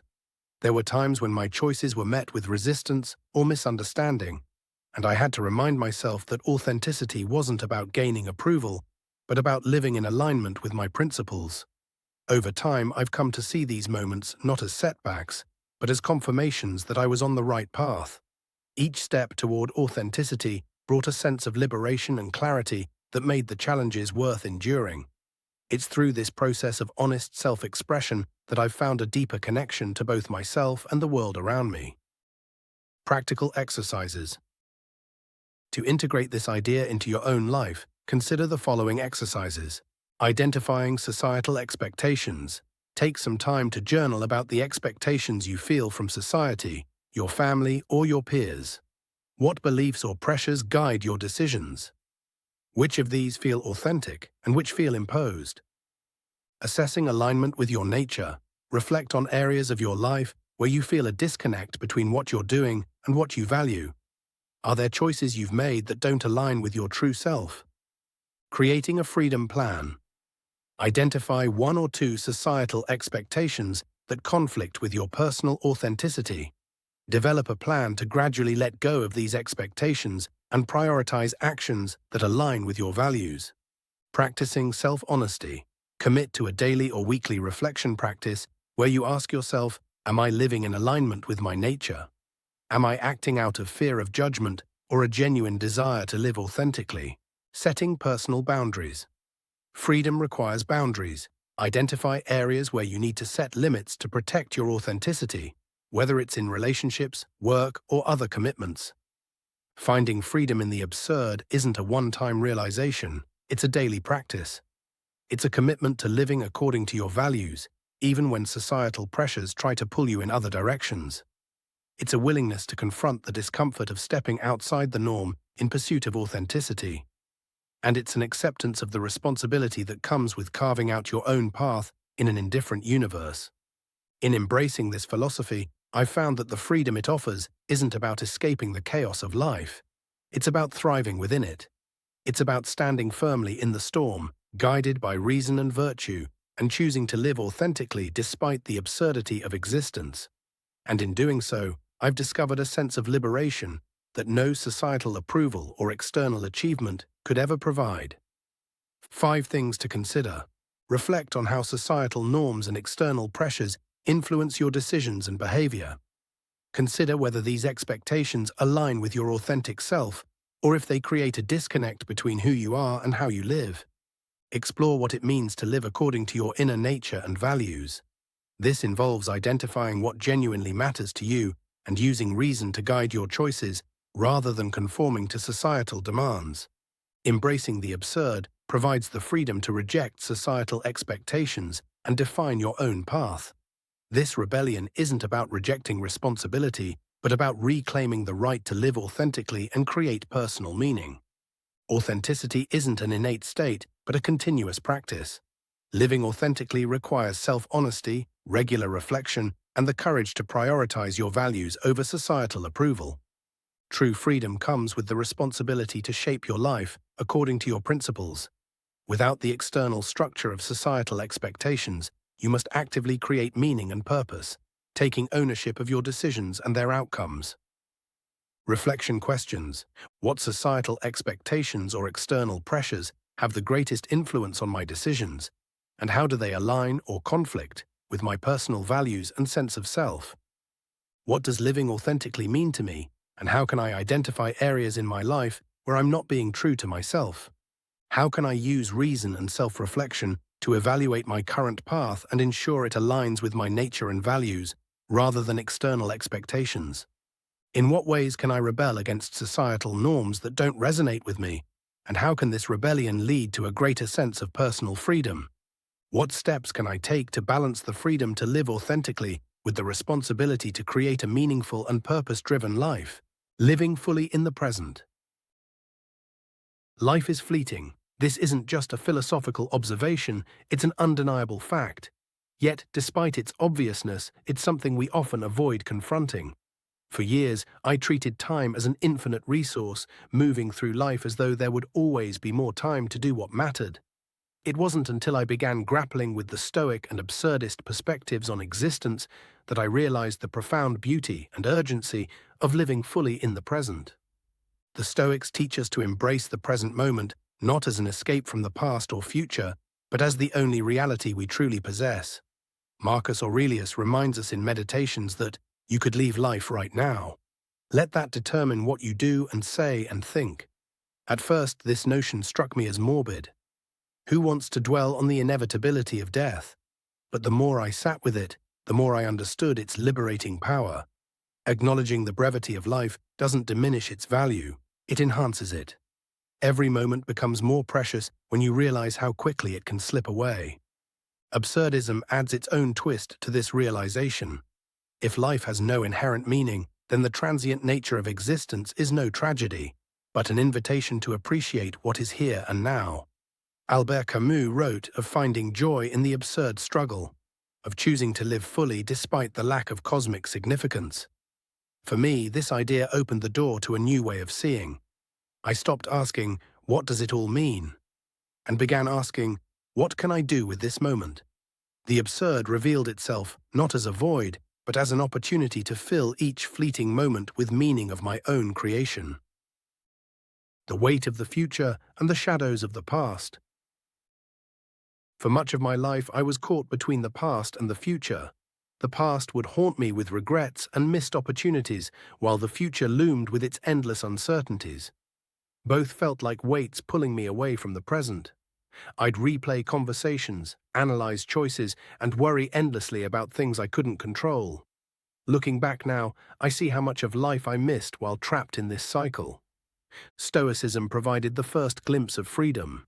The Stoics urge us to release our grip on the past, recognizing that it is unchangeable, and to relinquish anxiety about the future, which remains uncertain. This isn't about apathy, it's about focus. The only place where action is possible is the present moment. When I started to internalize this, I noticed how much lighter I felt. The past couldn't be undone, and the future would arrive whether I worried about it or not. What mattered was how I chose to live now. Absurdism complemented this perspective by reminding me that the present is not merely a stepping stone to some greater goal. It is an end in itself. Camus speaks of Sisyphus pushing his boulder up the hill, finding joy in the task despite its apparent futility. I began to see my own life through this lens. Whether the moments were grand or mundane, they held value simply because they were mine to experience. The practice of presence. Living fully in the present is not a natural skill for most of us. It's something that must be cultivated. I started small, experimenting with ways to bring my attention back to the here and now. One of the most transformative practices for me was gratitude journaling. Each day, I'd write down 3 things I was grateful for, specific, tangible moments that had brought me joy or comfort. At first, it felt contrived, but over time, it became a habit that shifted my focus. Instead of dwelling on what was missing or worrying about what might go wrong, I began to notice the beauty in small, everyday things. A kind word from a friend, the warmth of sunlight on my skin, the satisfaction of completing a task. Meditation was another practice that deepened my connection to the present. I'm not naturally inclined toward stillness, so sitting quietly and focusing on my breath felt uncomfortable at first. But as I stuck with it, I discovered a profound sense of clarity. Meditation taught me to observe my thoughts without judgment, to notice when my mind wandered to the past or future, and gently guide it back to the moment at hand. The more I practiced, the more I found myself carrying this awareness into daily life, savoring moments I might have otherwise overlooked. Over time, these practices began to change the way I viewed time itself. Instead of seeing the present as a fleeting point between the past and future, I started to see it as the only moment that truly matters. The past, while valuable for its lessons, is unchangeable. The future, while worth preparing for, is unknowable. By focusing my energy on the present, I found a sense of stability and peace that had long eluded me. Life no longer felt like a race to some distant finish line. It became something to be experienced fully, moment by moment. This shift also altered how I approached challenges. In the past, I would often fixate on the outcome, worrying about whether I'd succeed or fail. Living in the present taught me to focus instead on the process. Whether I was working on a difficult project, navigating a tough conversation, or simply tackling a mundane task, I found that giving my full attention to the moment made the experience more meaningful and often more manageable. The journey, I realized, is just as important as the destination. Perhaps the greatest gift of living in the present is the way it has enriched my relationships. When I'm fully present with others, I listen more deeply, connect more authentically, and appreciate them for who they are, not who I think they should be. These moments of presence, whether shared over a meal, in a heartfelt conversation, or in comfortable silence, have strengthened my connections and reminded me of the profound joy that comes from simply being with others. Living in the present isn't always easy, and I still have days when my mind races with worries or regrets. But the practices I've cultivated remind me to return to the here and now, to ground myself in the moment, and to find gratitude for the life unfolding before me.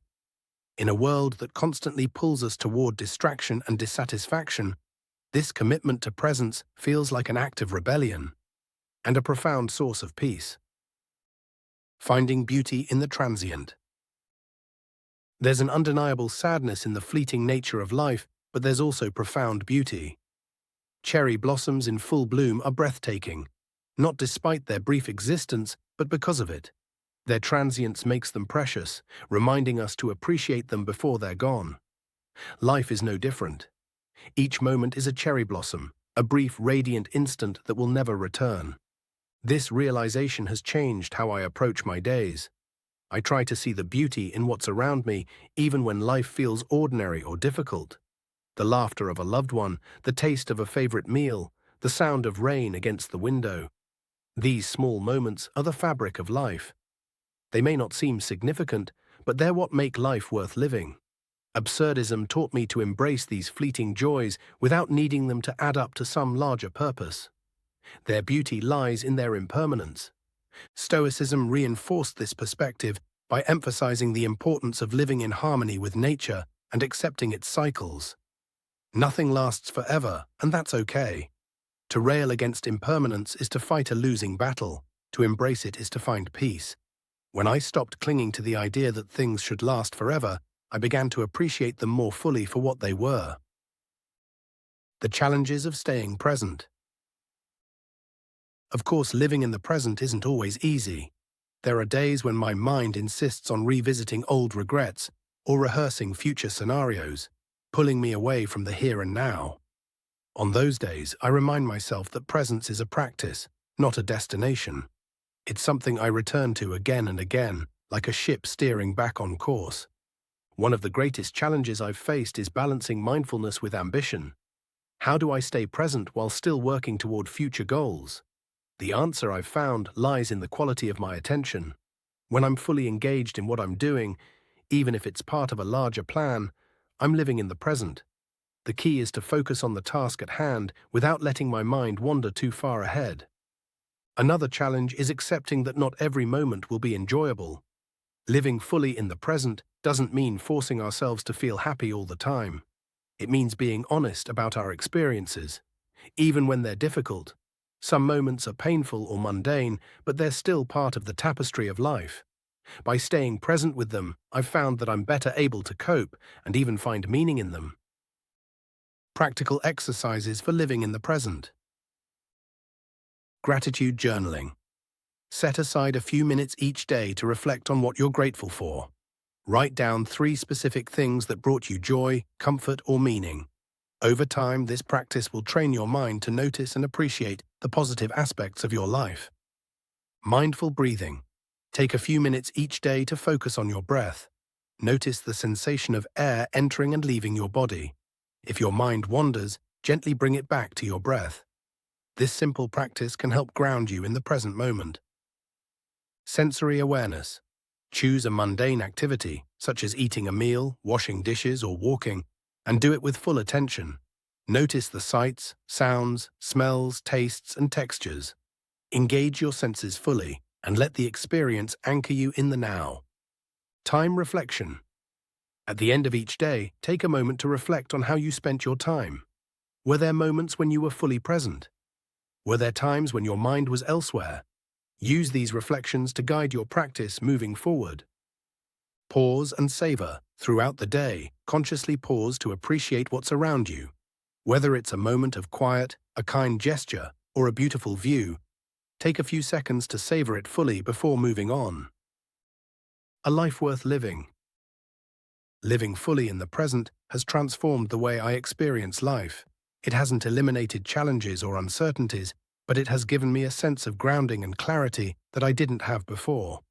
By focusing on what's here and now, I've discovered a deeper connection to myself, to others, and to the world around me. The fleeting nature of existence is no longer something I fear.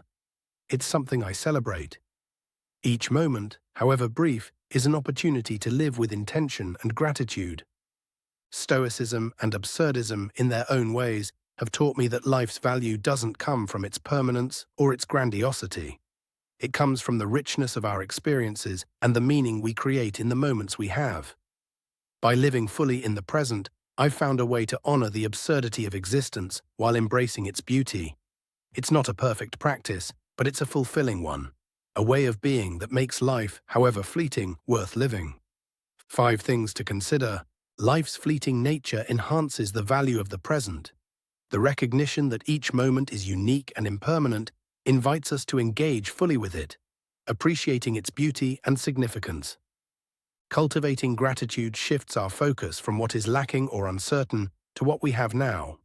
This practice fosters a deeper awareness of the present and helps combat regret or anxiety. Stoicism offers tools to release regret about the past and anxiety about the future, while Absurdism encourages us to find joy in the transient and create personal meaning in the now. Together, they provide a balanced framework for living fully in the present. Staying present is not effortless. It requires practice and intentionality, particularly in a world that constantly demands our attention and pulls us toward distractions, past regrets, or future worries. Incorporating mindfulness practices such as gratitude journaling, sensory awareness, or meditation into daily life helps ground us in the present moment. These practices provide tools for navigating the complexities of modern existence with clarity and focus.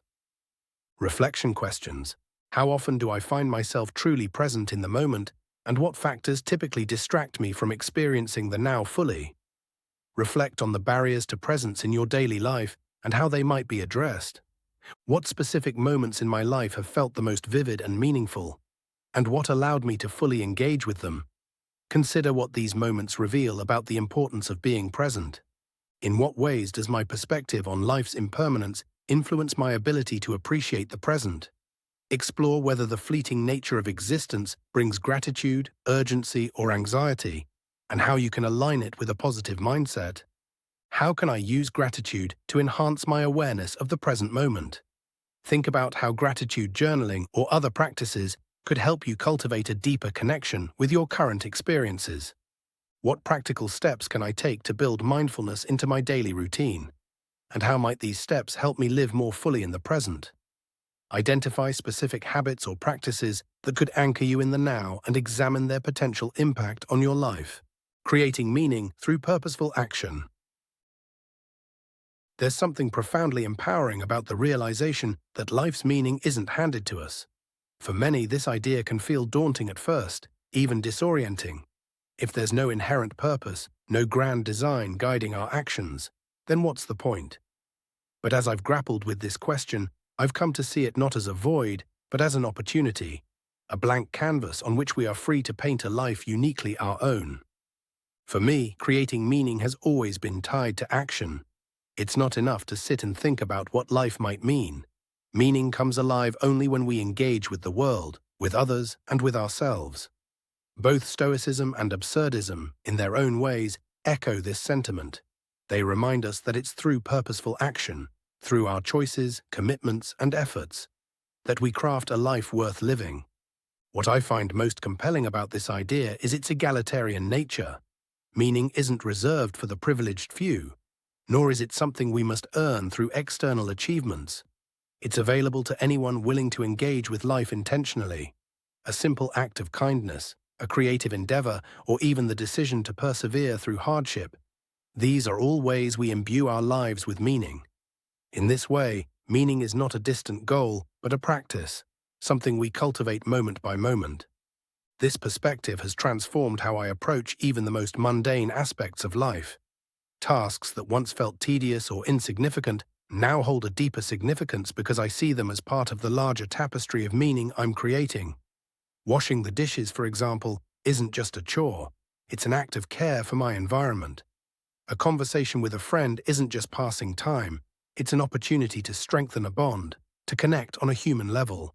By reframing my actions in this way, I've found that meaning isn't something I have to search for. It's something I actively create. At the heart of this philosophy is a commitment to authenticity. Crafting a meaningful life requires us to ask hard questions about who we are and what truly matters to us. It demands that we strip away the expectations and scripts imposed by society and get to the core of our own values and desires. This isn't always comfortable, but it's profoundly liberating. In defining meaning for ourselves, we reclaim agency over our lives and make the conscious choice to live in alignment with our truth. Perhaps the most beautiful aspect of this process is its fluidity. The meaning we create today doesn't have to be the same as the meaning we create tomorrow. Just as a painter adds new layers and shades to a canvas over time, we are free to revise, adapt, and expand our understanding of what gives our lives purpose.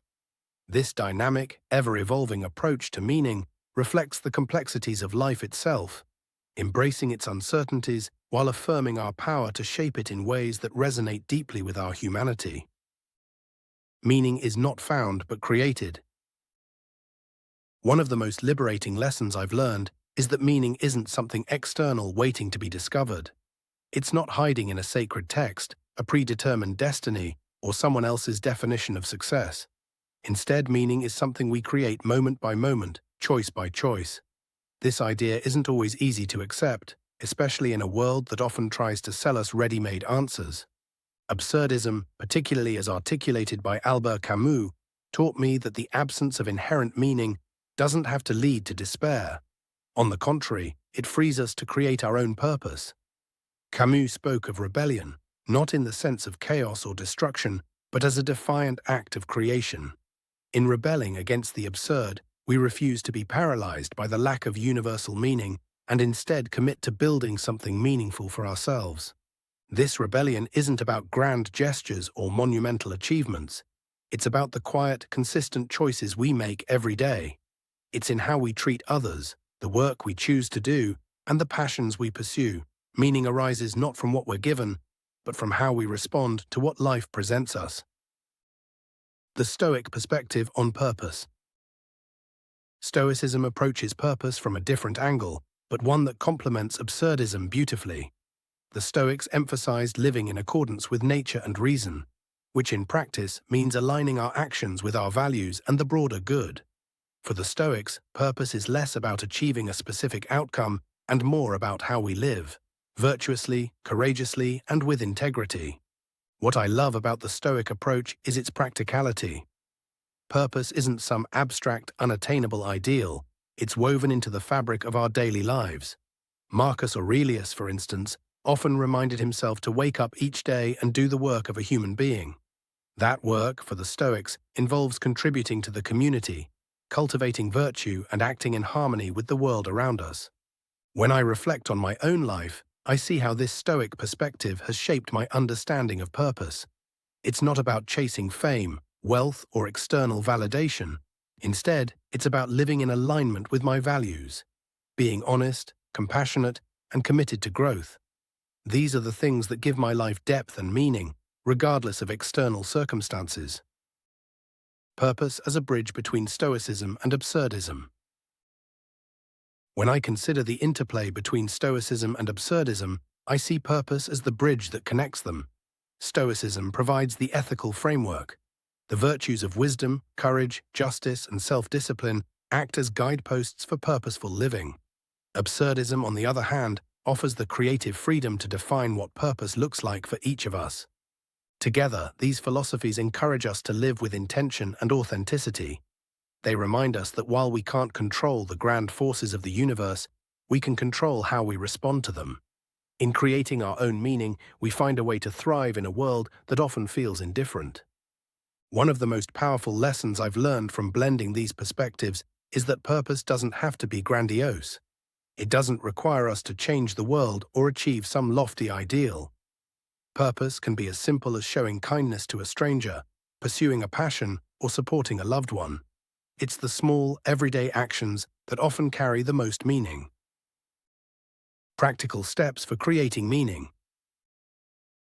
Creating meaning through purposeful action requires intentionality. It's easy to drift through life, reacting to circumstances without ever asking what truly matters to us. But living with purpose demands that we take the time to reflect, to clarify our values, and to act in ways that align with them. One exercise that has been particularly helpful for me is developing a personal mission statement. This isn't about writing a perfect, polished declaration. It's about exploring what drives me, what I care about, and how I want to contribute to the world. My mission statement has evolved over time, but the act of writing it has always brought clarity and focus. Another practice I've found valuable is setting long-term goals that align with my mission. These goals don't have to be rigid or overly specific. They're more like a compass, pointing me in the direction I want to go. And while the goals themselves are important, the process of working toward them is where the real meaning lies. Embracing the process. One of the lessons I've taken from both Stoicism and Absurdism is the importance of embracing the process, not just the outcome. The Stoics often emphasize this idea, reminding us that we can control our actions but not the results. Absurdism, too, encourages us to find joy in the struggle, to embrace life's challenges as part of what makes it meaningful. When I reflect on my own journey, I see how transformative this mindset has been. There have been times when I've worked tirelessly toward a goal, only to fall short. In the past, this would have left me feeling frustrated or defeated. But by shifting my focus to the process, by valuing the effort, growth, and learning that came from pursuing the goal, I've been able to find meaning even in failure. This isn't to say that outcomes don't matter. They do, and achieving a goal can be deeply satisfying. But when we tie our sense of purpose solely to the outcome, we set ourselves up for disappointment. True purpose lies in the act of doing, in the commitment to live with intention and integrity, regardless of the results. The ripple effect of purposeful action.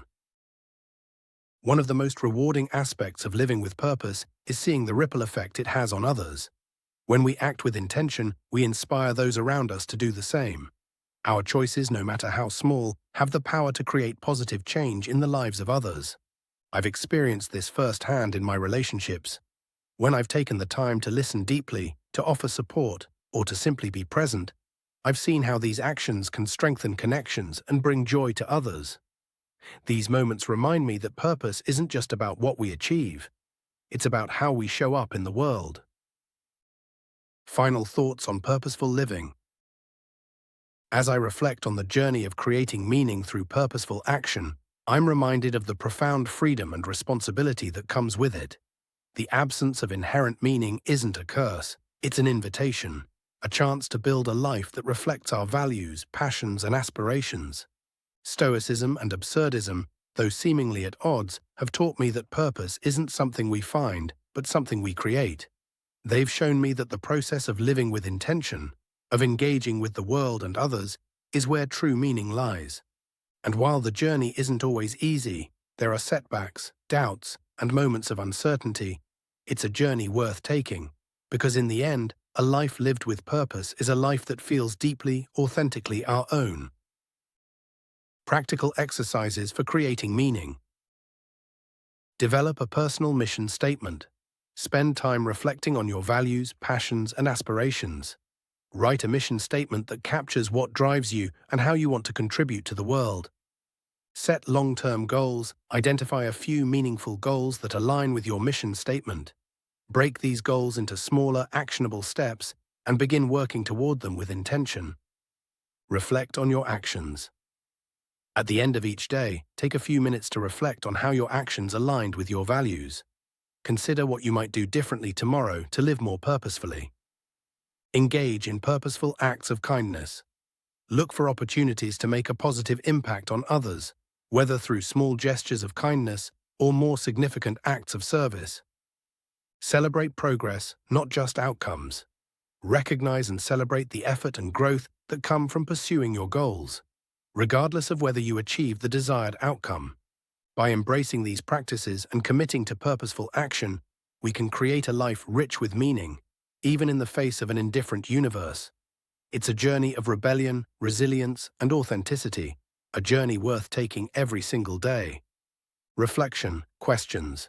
What values are most important to you, and how do they currently shape your daily decisions and long-term goals? Reflect on whether your actions align with these values and consider what changes might help you live more intentionally. What are some societal expectations or external pressures that have influenced your definition of success? How might rejecting these expectations allow you to pursue a life that feels more authentic and meaningful? How do you respond to setbacks or failures when pursuing your goals? What lessons can you draw from these experiences, and how might embracing the process over the outcome help you find deeper meaning? In what ways do you already create personal meaning through your actions, relationships, or creative pursuits? Are there opportunities to expand or deepen these practices to better align with your sense of purpose? What does living with purpose mean to you, and how can you ensure that your daily actions contribute to a life that reflects this vision? Consider writing or revising a personal mission statement to clarify your intentions and guide your journey. Responding to life with humor and resilience. There's a quiet power in laughter. It's disarming, almost rebellious, especially when directed at life's absurdities. In moments when the weight of existence feels crushing, humor has the remarkable ability to lift us up, even if just for a moment. For me, finding humor in the absurd isn't about denial, it's about perspective. It's a way to confront the chaos of life with a kind of playful defiance, acknowledging its ridiculousness without letting it crush my spirit. Humor, in this sense, becomes a tool for survival, a lightness that counterbalances life's inherent heaviness. At the heart of this approach lies a profound resilience, a trait that both Stoicism and Absurdism celebrate. The Stoics teach us to endure, to face life's hardships with equanimity and resolve. Absurdism, on the other hand, suggests that we meet the absurd with joy. Not because the struggles are easy, but because embracing them is an act of rebellion against meaninglessness. Together, these philosophies remind me that resilience isn't just about survival. It's about thriving in the face of adversity, often with a smile or a laugh. There's something transformative about this combination of resilience and humor. In my own life, I've found that the simple act of laughing at the absurd has shifted how I approach challenges. When a carefully planned day falls apart, or an unforeseen obstacle derails my progress, my first instinct might still be frustration or disappointment. But increasingly, I find myself pausing, taking a deep breath, and laughing at the sheer unpredictability of it all. That laugh doesn't fix the problem, but it does change how I engage with it. It reminds me not to take myself or the chaos too seriously. What I love most about humor as a response to life's absurdities is its communal power. Laughter is contagious, and in sharing it, we forge connections with others. It's a reminder that we're not alone in facing the chaos. Even in moments of deep struggle, a shared laugh can break through isolation and create a sense of solidarity. This communal aspect of humor underscores another key element of Stoic Absurdism: the importance of relationships and shared humanity in crafting meaning. Ultimately, laughter becomes more than just a reaction. It becomes a philosophy in itself. It embodies the dual principles of acceptance and rebellion. By laughing, we acknowledge the absurdity of existence, its lack of inherent meaning, its randomness, but we also rebel against its power to diminish us. It's a declaration that, despite it all, we will continue to live with intention, connection, and joy. Through humor, we find not only a way to endure, but a way to celebrate the beautiful absurdity of it all. The liberating power of humor. Humor, I've found, is one of the most underrated tools for resilience. When life takes an unexpected turn, or when I'm confronted with a particularly absurd challenge, laughter allows me to step back and gain a new perspective. It doesn't solve the problem, but it lightens the burden. Think about the last time you laughed at something that in retrospect wasn't funny at all, a missed opportunity, an embarrassing moment, or even a small personal failure. That laughter didn't erase the event, but it likely helped you move forward with less weight on your shoulders. In those moments, humor transforms from a mere reaction to a survival strategy, offering a reprieve in the face of adversity. This approach aligns beautifully with absurdism. Albert Camus suggests that recognizing the absurdity of life doesn't demand despair, but a kind of rebellion. And what better rebellion than laughter? To laugh at life's chaos is to say, I see you absurdity, but you won't defeat me. It's a refusal to let life's challenges rob us of joy. For me, this has become a way to stay grounded when faced with the unpredictable. It's not a denial of hardship, but a bold assertion that hardship will not have the final say.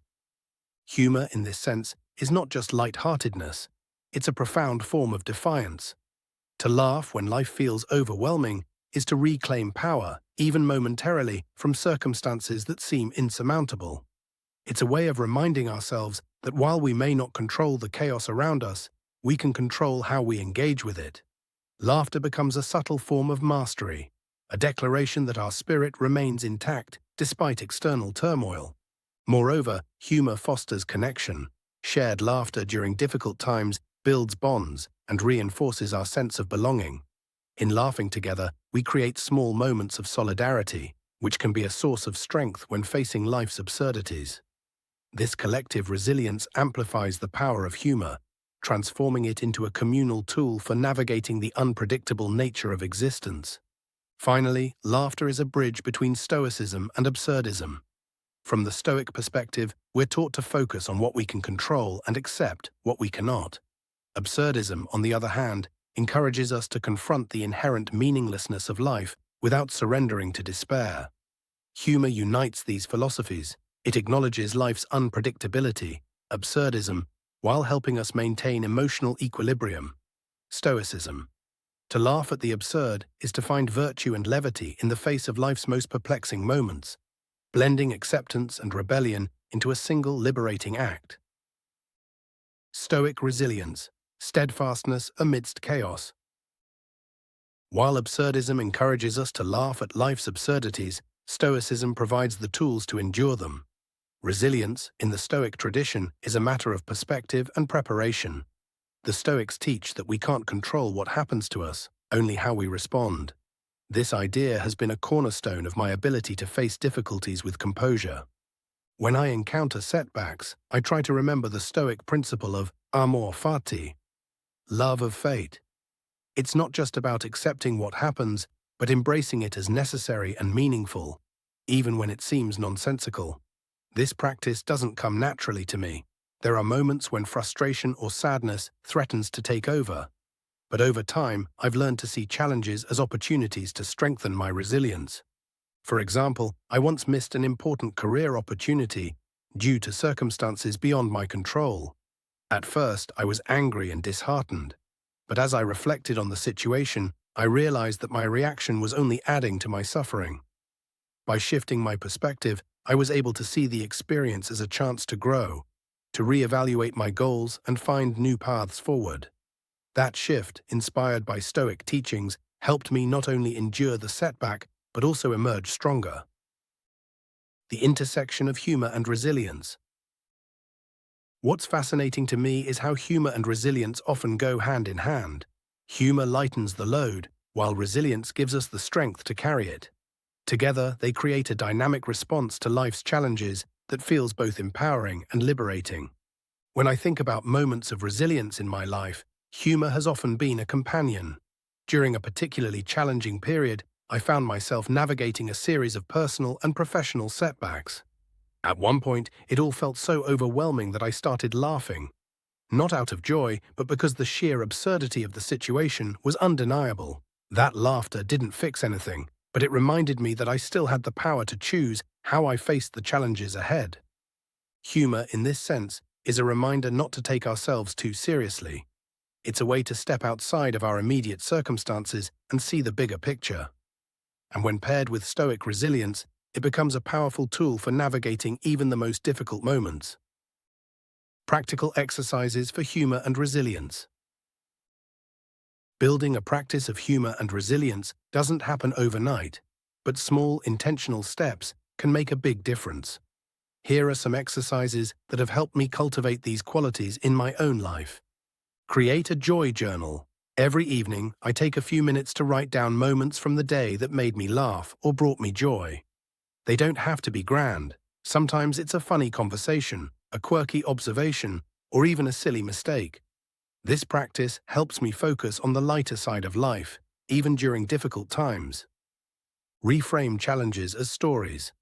When I'm faced with a frustrating situation, I try to imagine how I might tell the story to a friend later. This reframing often highlights the humor in the situation and reminds me not to take it too seriously. Practice gratitude for struggles. This might sound counterintuitive, but I've found it incredibly helpful to express gratitude for the challenges I face. Each time I overcome a difficulty, I gain new insights and strength. Writing down what I've learned from a setback can be a powerful way to reinforce resilience. Laugh at yourself. Whenever I catch myself taking something too seriously, I try to find humor in my own reaction. This isn't about self-deprecation. It's about recognizing that my perspective isn't the only one, and that life's absurdities are often worth laughing at. Meditate on the temporary nature of struggles. Stoic meditation practices, such as imagining life's impermanence, have helped me put challenges into perspective. When I remind myself that even the most difficult moments are temporary, I'm better able to face them with resilience and sometimes a bit of humor. Finding joy amidst the absurd. One of the greatest lessons I've learned is that joy and resilience aren't opposites, they're partners. Life's absurdity may present countless reasons to despair, but it also offers infinite opportunities for joy. Every fleeting moment of laughter, every small act of kindness, and every spark of creativity is a reminder that we can find beauty amidst the chaos. I remember one particularly challenging week when everything seemed to go wrong.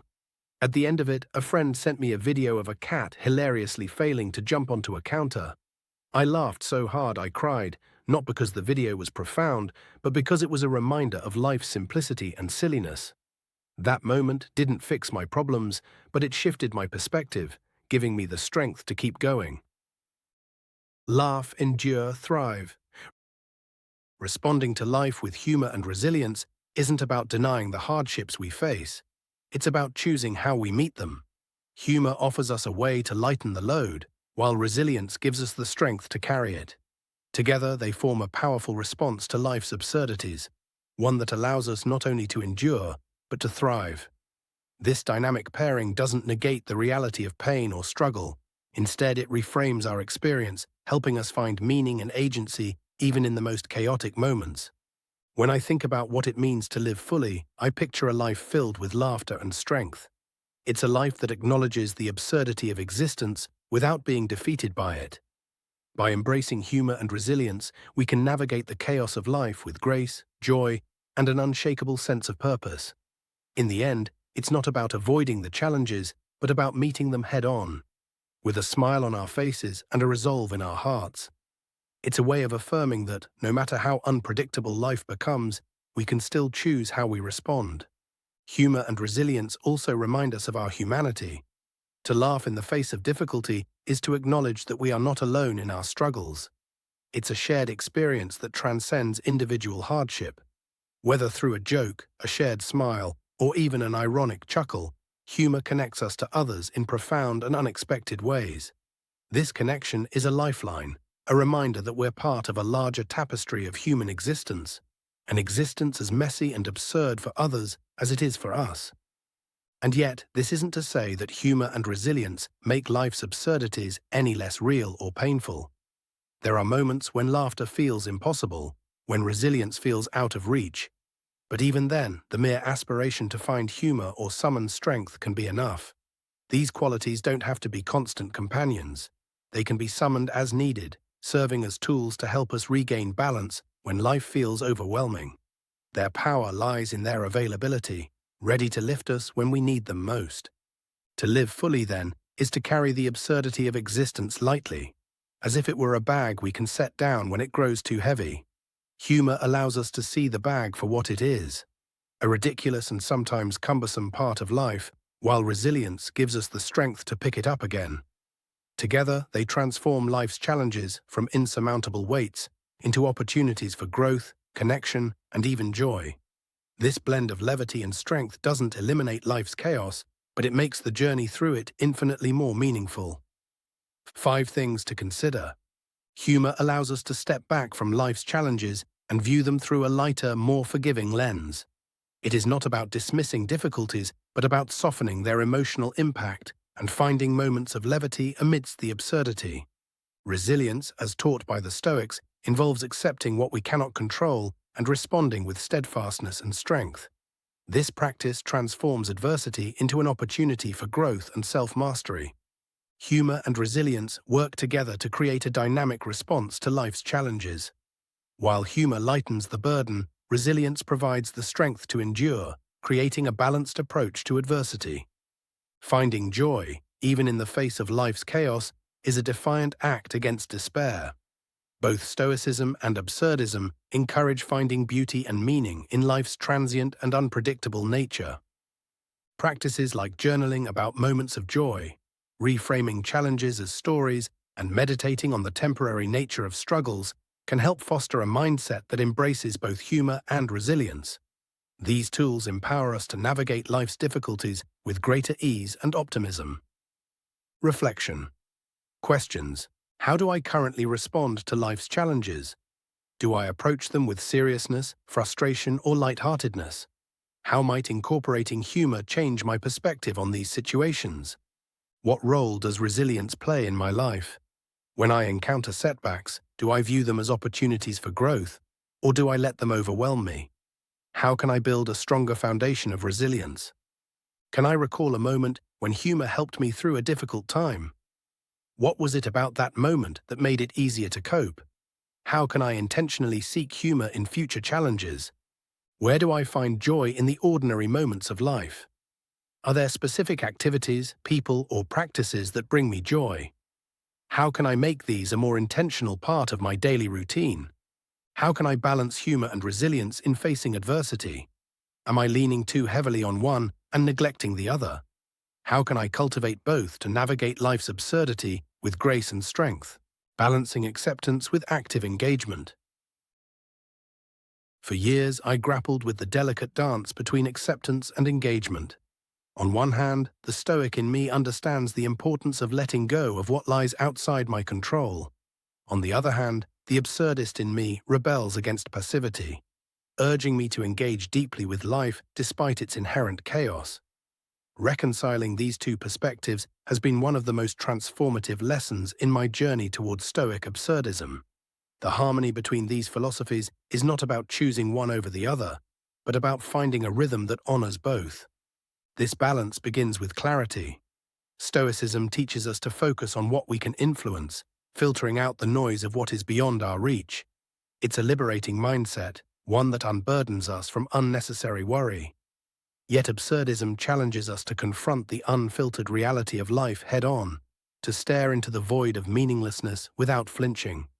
Together they create a framework that encourages intentional living. Accept what you cannot change, but do not let that acceptance numb your passion for life. Instead, act boldly within the realm of what is possible, even if the outcome is uncertain or absurd. To live as a Stoic absurdist is to embrace this duality. Acceptance is not resignation, and engagement is not reckless action. They are complementary forces, like inhaling and exhaling. There are times when stepping back is the wisest course, when clinging to control would only drain our energy. At other times, leaning in is essential, a courageous assertion of our agency in a chaotic world. The wisdom lies in discerning which response is needed in the moment. a skill that develops through reflection and self-awareness. This philosophy also reshapes how we perceive failure and success. A Stoic might see failure as irrelevant if one has acted in alignment with virtue, while an Absurdist might laugh at the futility of measuring life by such standards. Together, they remind us that both failure and success are transient. The true measure lies in the act itself, the decision to engage meaningfully or to step back gracefully. By focusing on the process rather than the result, we free ourselves from the anxiety of perfection and the paralysis of fear. In this way, Stoic Absurdism transforms life's paradoxes into opportunities for growth, enabling us to meet each moment with both strength and curiosity.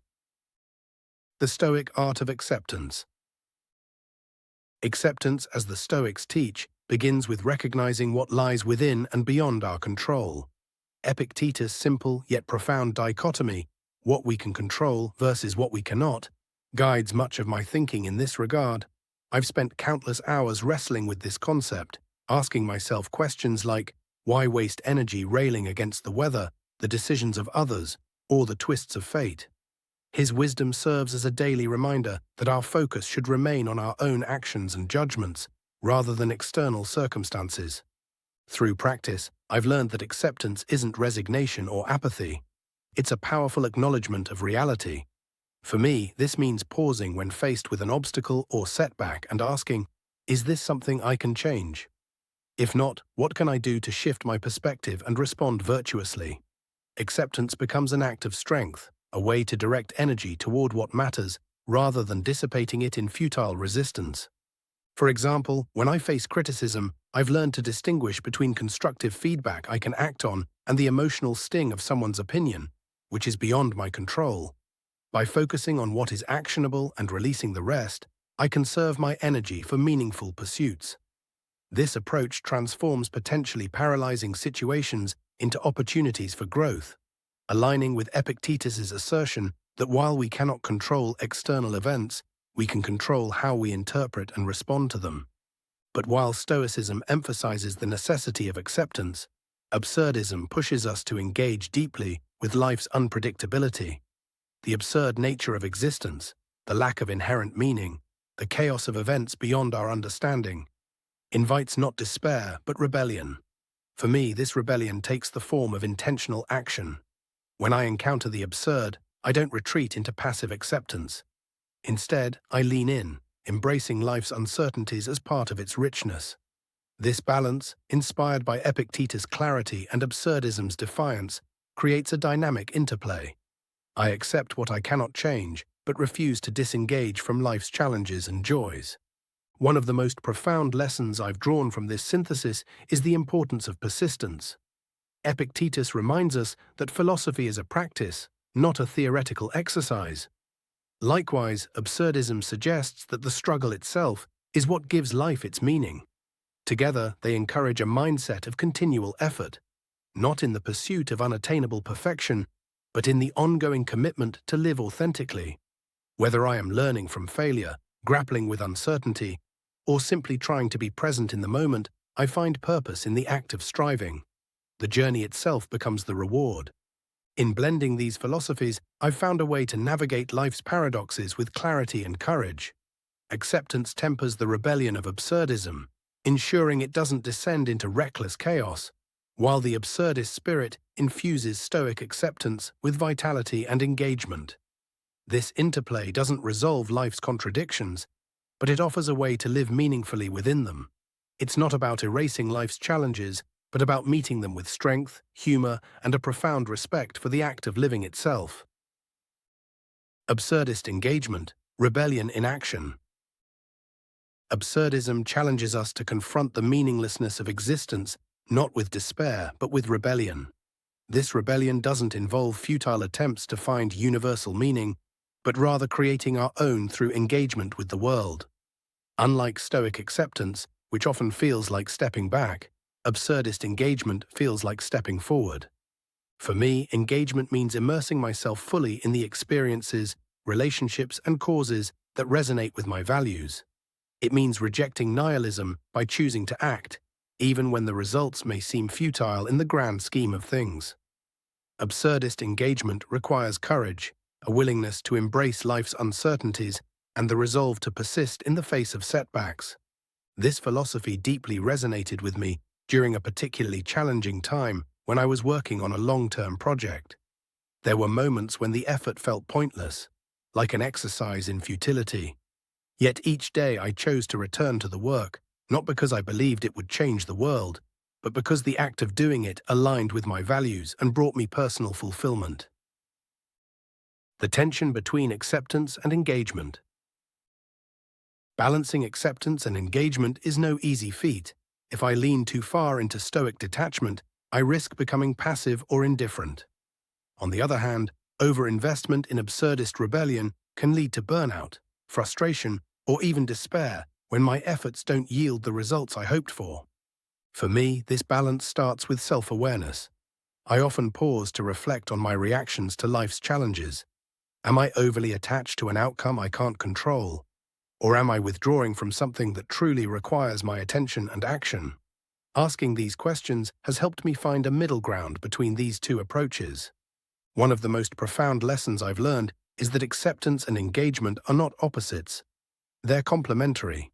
Acceptance provides the emotional stability to face life's uncertainties, while engagement offers the drive to pursue what matters most. Together, they form a harmonious approach to living intentionally amidst life's absurdity. Practical strategies for balancing acceptance and engagement. Identify what you can control.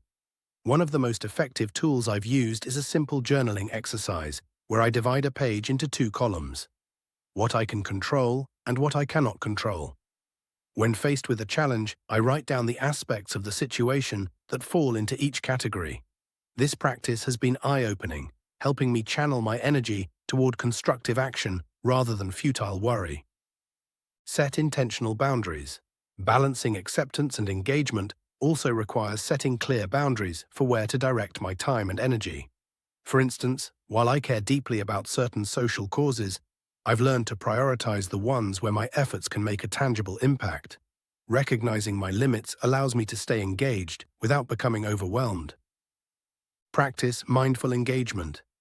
Mindfulness has been instrumental in helping me remain present while navigating the balance between acceptance and action. By staying attuned to my emotions and responses, I'm better equipped to make thoughtful decisions rather than reacting impulsively. Reframe failure as growth. Absurdism teaches that outcomes are often unpredictable, and Stoicism reminds us that external results are beyond our control. Combining these ideas, I've embraced failure as an inevitable part of the journey. Each setback is an opportunity to learn, adapt, and grow. Celebrate small wins. In my quest to stay engaged with life, I've found joy in celebrating small victories. Whether it's completing a task, improving a skill, or simply showing up for something that matters, these moments affirm my commitment to living intentionally. Personal reflections on balancing the two. One of the most vivid examples of balancing acceptance with engagement came during a time of personal loss. When I lost a close family member, I initially felt paralyzed by grief. The Stoic in me urged acceptance of what I couldn't change, while the Absurdist in me encouraged finding ways to honor their memory through action. I decided to channel my grief into something meaningful. I began doing and reflecting on things she cared deeply about, dedicating my time to writing more and sharing bits of her personal philosophy with those around me. This act of engagement didn't erase my pain, but it transformed it into something constructive and healing. Through this experience, I learned that acceptance and engagement are not separate paths, but intertwined approaches to navigating life's challenges. Acceptance gave me the clarity to process my loss, while engagement gave me the courage to move forward with purpose. Practical exercises for finding balance. Journaling for clarity. Reflect on a current challenge in your life. Write about the aspects you can control and the ones you cannot. How can you shift your focus toward what is actionable? Create a personal engagement map. Identify areas of your life where you want to engage more deeply, such as relationships, hobbies, or social causes. Next to each, write down one small, actionable step you can take to stay committed without overextending yourself. Practice detachment meditation. Spend a few minutes each day meditating on the concept of detachment. Visualize letting go of things outside your control, imagining them as leaves floating down a river. This practice helps cultivate a mindset of acceptance. Reassess your priorities. Regularly evaluate the areas where you invest your time and energy. Are they aligned with your values? Are there areas where you need to let go or engage more fully? Engage in acts of kindness. Simple acts of kindness, such as helping a neighbor or offering support to a friend, can be profound ways to stay engaged with life. These moments remind us of the power of small actions in creating personal meaning. Balancing acceptance with active engagement is a lifelong practice, one that requires ongoing reflection and adjustment. For me, this journey has been about finding harmony between letting go and leaning in, embracing life's uncertainties while taking intentional action to shape my experience.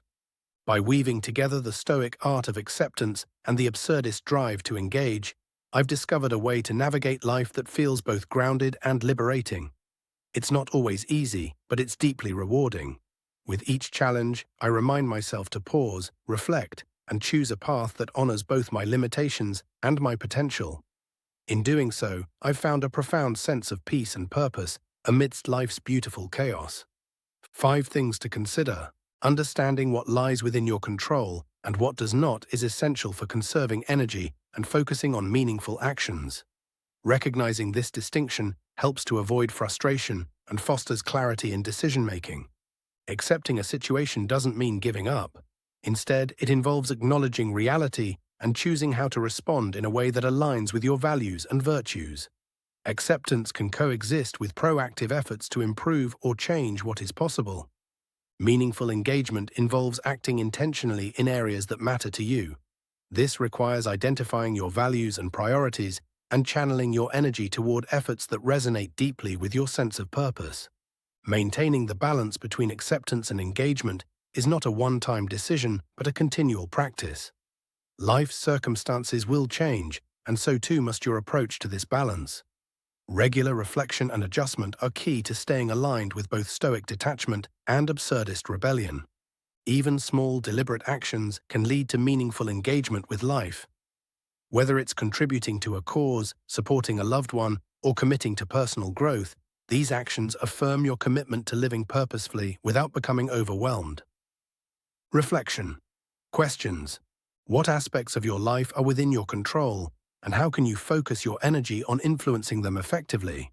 Reflect on the areas where your actions and decisions can make a tangible impact, and consider how to redirect energy currently spent on uncontrollable factors. How do you differentiate between acceptance and resignation in your daily challenges? Explore moments where you've accepted circumstances with grace versus instances where you may have resigned yourself to inaction. What are the values or causes that drive your engagement with the world? Identify the core principles or passions that inspire you to take action and examine how well your current efforts align with them. In what areas of your life do you struggle to maintain a balance between acceptance and active engagement? Consider situations where you feel torn between letting go and taking action. What steps could you take to better navigate these moments? What small, intentional actions can you take today to affirm your commitment to meaningful engagement? Reflect on the immediate, achievable steps you can take to align your life more closely with your values and goals. Practicing detachment without nihilism. Detachment, when understood through the lens of Stoicism, has often been misinterpreted as apathy, a cold, emotionless withdrawal from the world. Nothing could be further from the truth.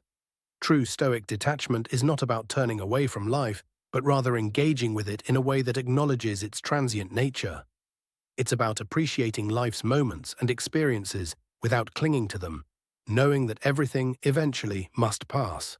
This mindset creates a sense of freedom and resilience, a way to move through the world without being undone by its inevitable losses and disappointments. On the other hand, absurdism brings a profound appreciation for life precisely because it lacks inherent meaning. If nothing is guaranteed and nothing is owed, then everything we experience becomes a gift, a fleeting and beautiful absurdity.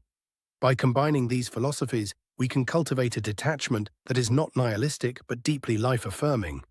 This chapter is about how we can practice this balance, living fully yet lightly, appreciating deeply yet without despair when things change or fade. The difference between detachment and apathy. For much of my life, I misunderstood what it meant to be detached. I thought it meant building walls, emotionally armoring myself against the inevitable pain of loss. I believed detachment was synonymous with not caring. But this version of detachment wasn't freeing, it was isolating. It turned me away from the richness of life rather than helping me embrace it. The Stoic perspective on detachment is radically different. It doesn't call for disengagement, but for clarity. It asks us to recognize the impermanence of all things and to love them anyway. The Stoics often spoke of amor fati, the love of one's fate, which includes both the joyous and the sorrowful aspects of life. Detachment, in this sense, is about releasing our need to control outcomes while remaining fully present in the process. Absurdism enriches this idea. While the Stoics teach us to accept the impermanence of life, absurdism invites us to laugh at it. The universe is indifferent, and yet here we are, yearning, striving, loving. It's ridiculous, and it's also beautiful. Absurdist detachment isn't about ignoring the absurdity. It's about embracing it with a wry smile, finding joy in the very things we know are fleeting. The paradox of holding on and letting go. One of the hardest lessons I've had to learn is that holding on too tightly often leads to suffering. Whether it's a relationship, a career, or a personal goal, the more desperately I cling, the more fragile it becomes in my hands. Detachment, as I've come to understand it, doesn't mean not valuing these things. It means valuing them enough to let them exist freely, without the suffocating weight of my expectations. This paradox, holding on while letting go, is at the heart of Stoic detachment.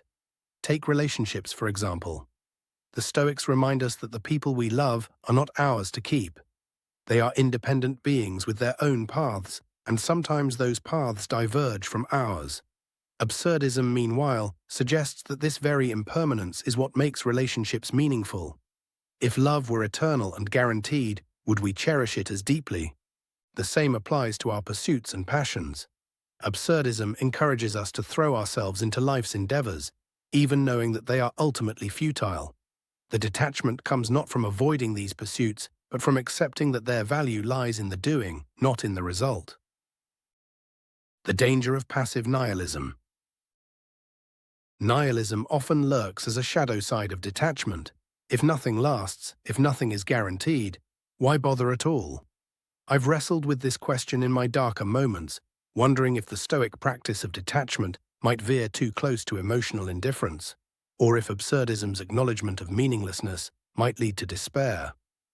But the answer lies in the distinction between nihilism and liberation. Nihilism sees life's impermanence and concludes that nothing matters.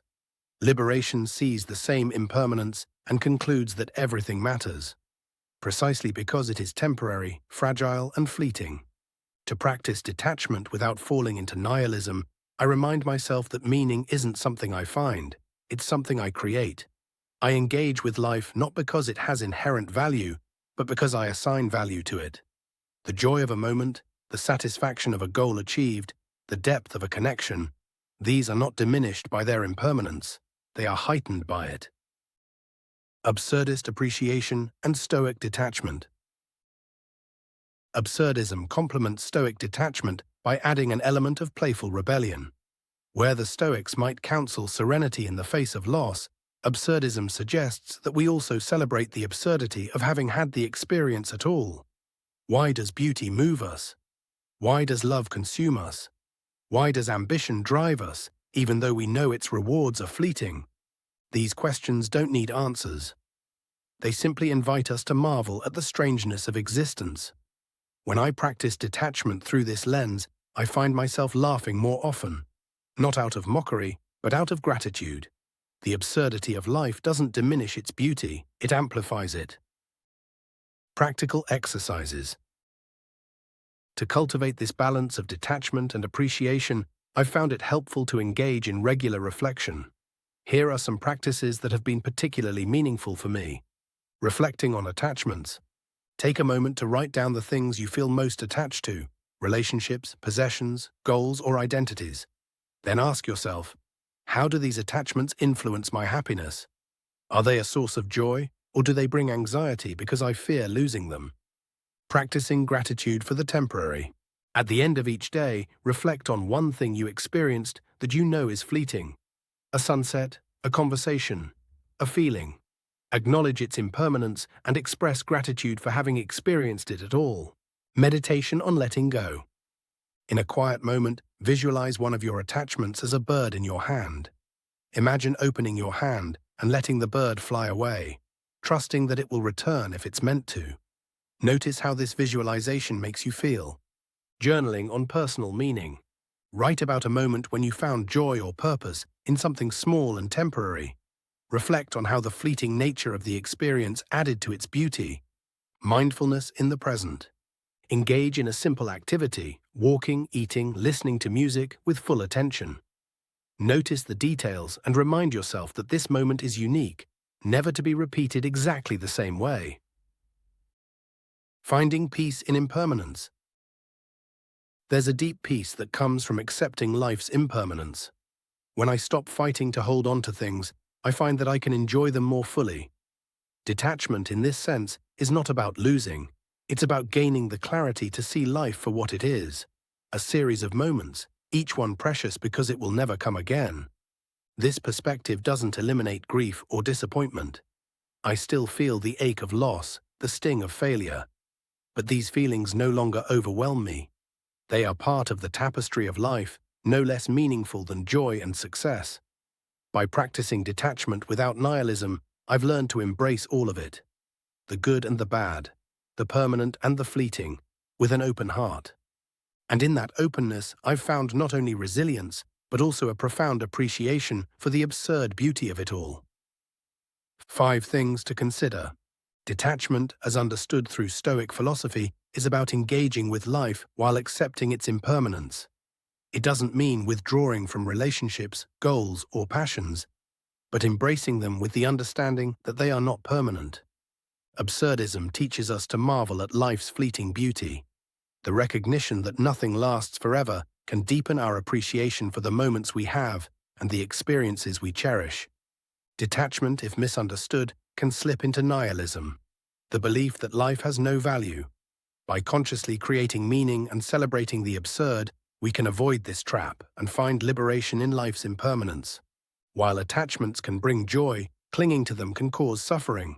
Learning to hold on lightly, to value what we have without being consumed by fear of loss, allows for both love and freedom. Regular reflection on personal attachments, sources of meaning, and the transience of life can help clarify what truly matters and guide us in living with both detachment and deep appreciation. Reflection. Questions. What attachments in your life bring you the most joy, and how might you appreciate them without clinging to them? Reflect on how you can value and cherish the people, experiences, or goals that matter most while embracing their impermanence. How do you differentiate between healthy detachment and indifference in your daily life? Consider specific situations where you've practiced detachment successfully and where you might have fallen into apathy or disengagement. In what ways does acknowledging life's impermanence enhance your sense of gratitude and presence? Explore how the understanding of transience can deepen your appreciation for the present moment and the connections you hold dear. How do you navigate the balance between valuing relationships or goals and maintaining your independence? Think about times when you've prioritized personal freedom over attachment, or vice versa. How did these choices impact your happiness and growth? What practical steps can you take to reflect on and reassess the influence of attachments on your well-being?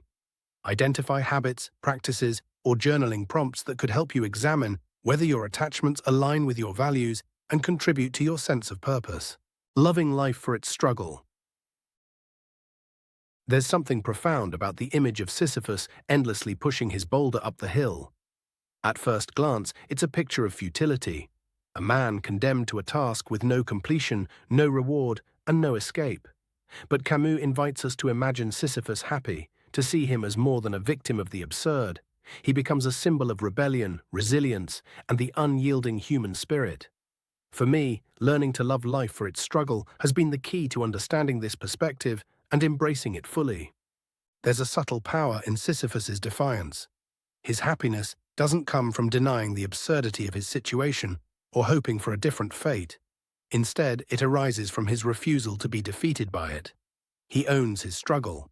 The act of pushing the boulder becomes his act of rebellion against despair.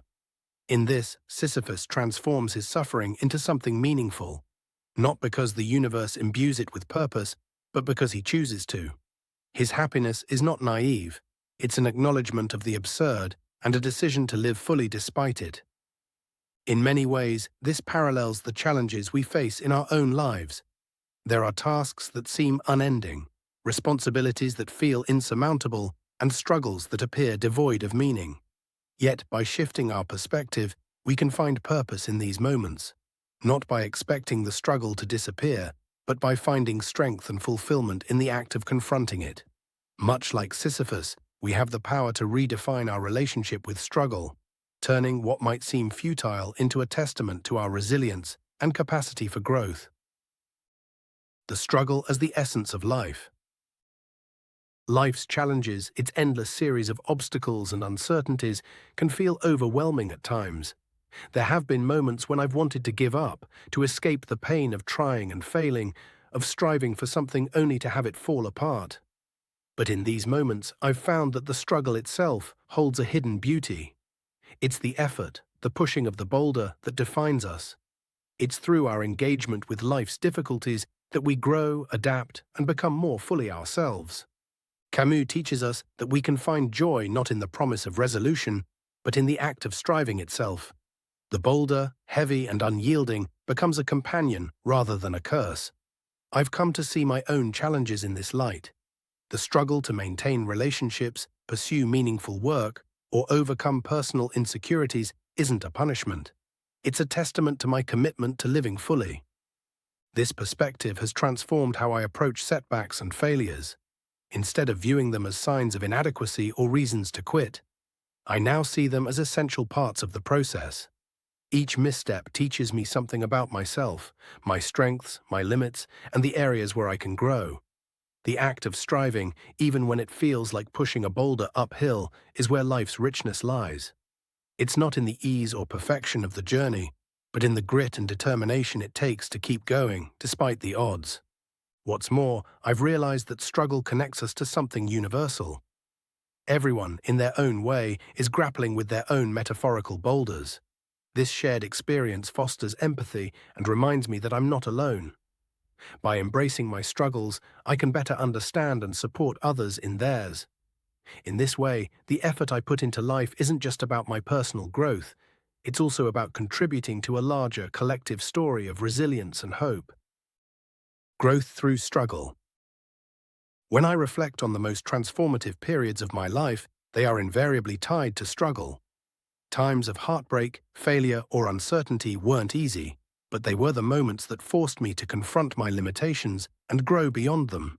Struggle, I've realized, is the catalyst for change. It pushes us out of our comfort zones, compels us to adapt, and teaches us lessons we could never learn otherwise. Stoicism echoes this truth. The Stoics believed that adversity is an opportunity to practice virtue, to cultivate courage, patience, and resilience. Marcus Aurelius wrote, "The impediment to action advances action. What stands in the way becomes the way."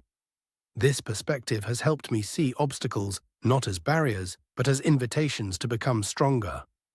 Absurdism complements this view by reminding us that there is no grand reward waiting at the end of our efforts. The meaning we find comes from the struggle itself, from the way we engage with the challenges before us. Accepting this has allowed me to let go of the need for external validation or a perfect outcome. Instead, I focus on the process, on giving my best effort and finding fulfillment in the act of striving. This shift in perspective has been profoundly freeing. When I no longer expect life to align with my plans or deliver some ultimate sense of achievement, I can approach challenges with a sense of curiosity rather than dread. Each obstacle becomes an opportunity to discover something new about myself or the world around me. There's a kind of lightness that comes with this mindset. an ability to embrace the messiness of life without being paralyzed by fear of failure or disappointment. At the same time, this doesn't mean that the struggle is easy or without pain. Growth often comes with discomfort, and setbacks can still sting. But reframing these experiences as integral parts of life's journey has given me the strength to endure them. It's in the act of engaging with the struggle, of showing up fully and refusing to give in, that I've found a deeper sense of purpose. The beauty of the struggle isn't in its resolution, but in the way it shapes us, moment by moment, into more resilient and authentic versions of ourselves. Reframing struggles as opportunities. One of the most powerful shifts I've made is learning to reframe my struggles as opportunities. This doesn't mean pretending that life's challenges are easy or denying the very real pain they can bring. It means choosing to see those difficulties as meaningful components of my journey, moments that have the potential to transform me in unexpected and profound ways. This reframing doesn't erase the pain, but it does offer a way to move forward with purpose and resilience. For example, I once faced a period of professional uncertainty that left me questioning not just my career, but my worth and identity. At the time, it felt like a crushing failure, a dead end that stripped away my confidence. But as I navigated through that storm, I was forced to confront my fears and assumptions. I explored new skills, re-evaluated what truly mattered to me, and ultimately found a path that aligned more closely with my values and aspirations. What initially felt like the end of the road became a turning point, one that wouldn't have been possible without the struggle that preceded it. It's a gift I could only recognize in hindsight, wrapped in layers of difficulty and self-doubt. Reframing struggles requires conscious and deliberate effort. It's not an automatic response, but a practiced perspective. I've found that asking specific questions helps shift my mindset. What can I learn from this experience? How might it help me grow or develop new strengths? What hidden opportunities does it present that I might not have seen at first glance? These questions don't magically resolve the challenges, but they help redirect my focus from the pain of what's lost to the potential of what might be gained. Over time, I've realized that this shift, moving from despair to hope, is a quiet act of rebellion against life's chaos. Of course, reframing isn't a one-size-fits-all solution. There are moments when the weight of struggle feels overwhelming, when the lessons are obscured by grief or frustration. In those times, I remind myself that growth doesn't happen all at once. Sometimes it's enough to sit with the discomfort, to acknowledge the difficulty without rushing to make sense of it. Often clarity comes later, after the storm has passed, and I can look back with a calmer mind and a fuller heart. What's most surprising is how this practice has reshaped my relationship with uncertainty. Where I once saw challenges as roadblocks, I now view them as uncharted territory, places where I might discover new paths, even if the way forward isn't immediately clear. This perspective has given me a sense of agency in situations that once felt beyond my control. It's not about erasing struggle, but about finding purpose within it. In reframing my struggles, I've also come to appreciate the strength it takes to persevere. The act of continuing, of showing up even when the outcome is uncertain, is itself a testament to resilience. It's a reminder that every step, no matter how small, is a movement toward growth. Through this process, I've learned to value the journey as much as the destination, finding meaning not in arriving, but in the effort it takes to keep moving. When I think about the struggles I've faced and overcome, I no longer see them as isolated periods of pain or failure. Instead, they've become the threads that weave together the story of my life, a story not of perfection, but of perseverance, growth, and discovery. Embracing this narrative has allowed me to approach future challenges with a sense of curiosity and even gratitude, knowing that each struggle holds the potential to shape me into a stronger, wiser, and more authentic version of myself. Loving the struggle. To love life for its struggle is not to romanticize suffering, but to embrace the full spectrum of what it means to exist. Life is undeniably messy, unpredictable, and often unfair. Yet it is equally rich, dynamic, and brimming with potential. These realities are not separate. They are intertwined, inseparable facets of the human experience. Just as the fleeting nature of a flower's bloom makes it all the more beautiful, The meaning we find in life is inseparable from the effort we put into creating and sustaining it, even in the face of the absurd. I've come to see that loving the struggle requires a profound humility. It's the humility to accept that the universe operates on its own terms, indifferent to my desires or plans. It's the humility to acknowledge that failure is an inevitable part of life, and that control, in the absolute sense, is an illusion. But this acceptance is not resignation. Instead, it is a gateway to finding joy in the small victories, in the fleeting moments of connection, and in the subtle beauty that emerges even in the darkest times. Striving, I've realized, is not a futile act. It's an affirmation of my humanity, a refusal to let despair dictate my life.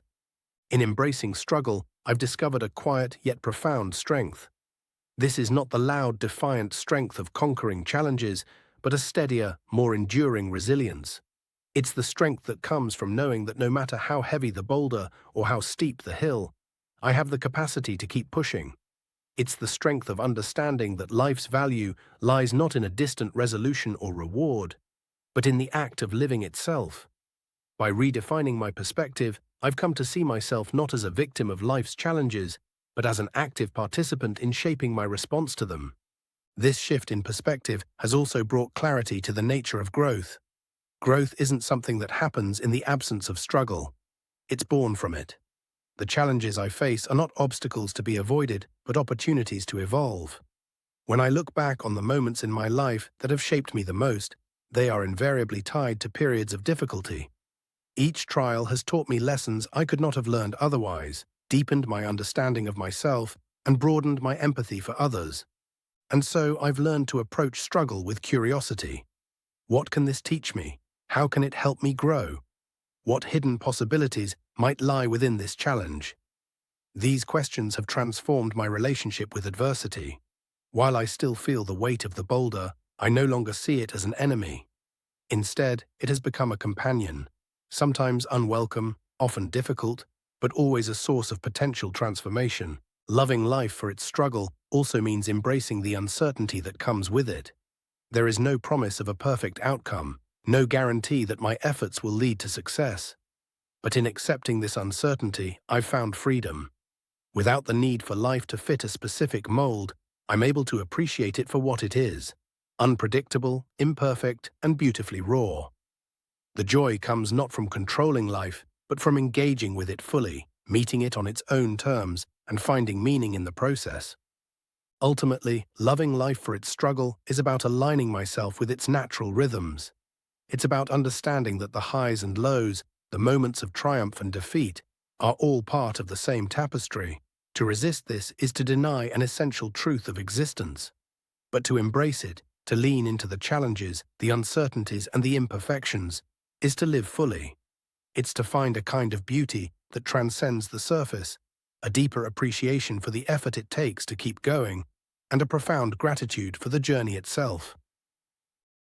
Practical exercises, engaging with struggle. To truly embrace life for its struggle, I've found it helpful to engage in practical exercises that reinforce this mindset. Identify life's struggles. Take time to reflect on the challenges you're currently facing. Write them down, being honest about their impact on your emotions and daily life. Acknowledging these struggles is the first step in reframing them. Reframe struggles as opportunities. For each struggle, ask yourself, what can I learn from this?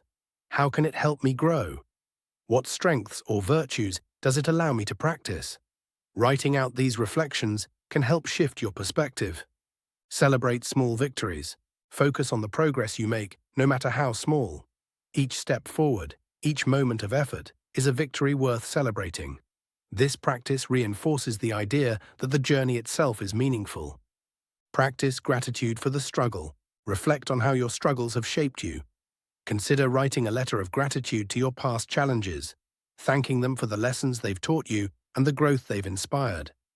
Find joy in the process. Engage in activities that remind you of the joy of effort. Whether it's creating art, learning a new skill, or simply spending time with loved ones. These moments anchor you in the present and highlight the richness of the journey.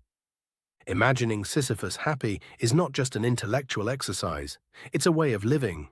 It's a call to embrace the absurdity of life with open arms, to find meaning in the act of striving, and to love life for its struggle. This perspective has transformed the way I approach challenges, helping me see them not as burdens, but as opportunities to grow and create meaning. The boulder is heavy and the hill is steep, but in every push there is purpose. In every step there is the possibility of transformation. And in the struggle itself, there is the essence of what it means to live. 5 things to consider. Life's challenges are not obstacles to happiness, but integral to the human experience. The act of striving gives life depth and meaning, and our growth often comes through hardship. How we perceive struggles matters. By viewing them as opportunities for learning and growth, rather than as setbacks, we can shift from despair to empowerment, and from resistance to acceptance. Imagining Sisyphus happy teaches us that joy doesn't come from achieving an endpoint, but from how we engage with the journey. Fulfillment is found in effort, resilience, and embracing the present moment. In both Absurdism and Stoicism, meaning isn't inherent, but emerges from how we respond to life's difficulties. By embracing struggle, we actively create a life imbued with personal significance. Celebrating incremental progress helps sustain motivation and reinforces the value of perseverance. Recognizing and appreciating small wins in the face of struggle contributes to a mindset of resilience and optimism. Reflection questions. How do I currently view the struggles in my life? Are they obstacles to avoid, or can I reframe them as opportunities for growth and self-discovery? What specific challenges have shaped me the most, and how can I honor the personal growth I've experienced as a result of them? Am I able to find joy or fulfillment in the process of striving, even when outcomes remain uncertain? If not, how can I shift my perspective to embrace the journey? What small victories have I achieved recently, and how can I celebrate these moments to build resilience for future struggles? In what ways can I practice gratitude for the struggles that have deepened my understanding of life and my own capabilities? A new way of being. As I sit with everything I've explored about Stoic Absurdism, I'm struck by how much this philosophy has transformed the way I approach life. It is not merely a set of abstract ideas, but a way of being, a guide for navigating the chaos, uncertainty, and wonder of existence. It has shown me that while the universe may be indifferent, my response to it can be deeply intentional. Through the lens of Stoic Absurdism, I've learned to embrace life's absurdity, confront its challenges with courage, and cultivate meaning through purposeful action. Before encountering these ideas, I often felt overwhelmed by the weight of existence, constantly searching for a deeper meaning or trying to avoid the discomfort of not knowing what it all meant. Stoic Absurdism has liberated me from that constant yearning. It has helped me realize that the absence of inherent meaning isn't something to fear, but an opportunity for personal creation.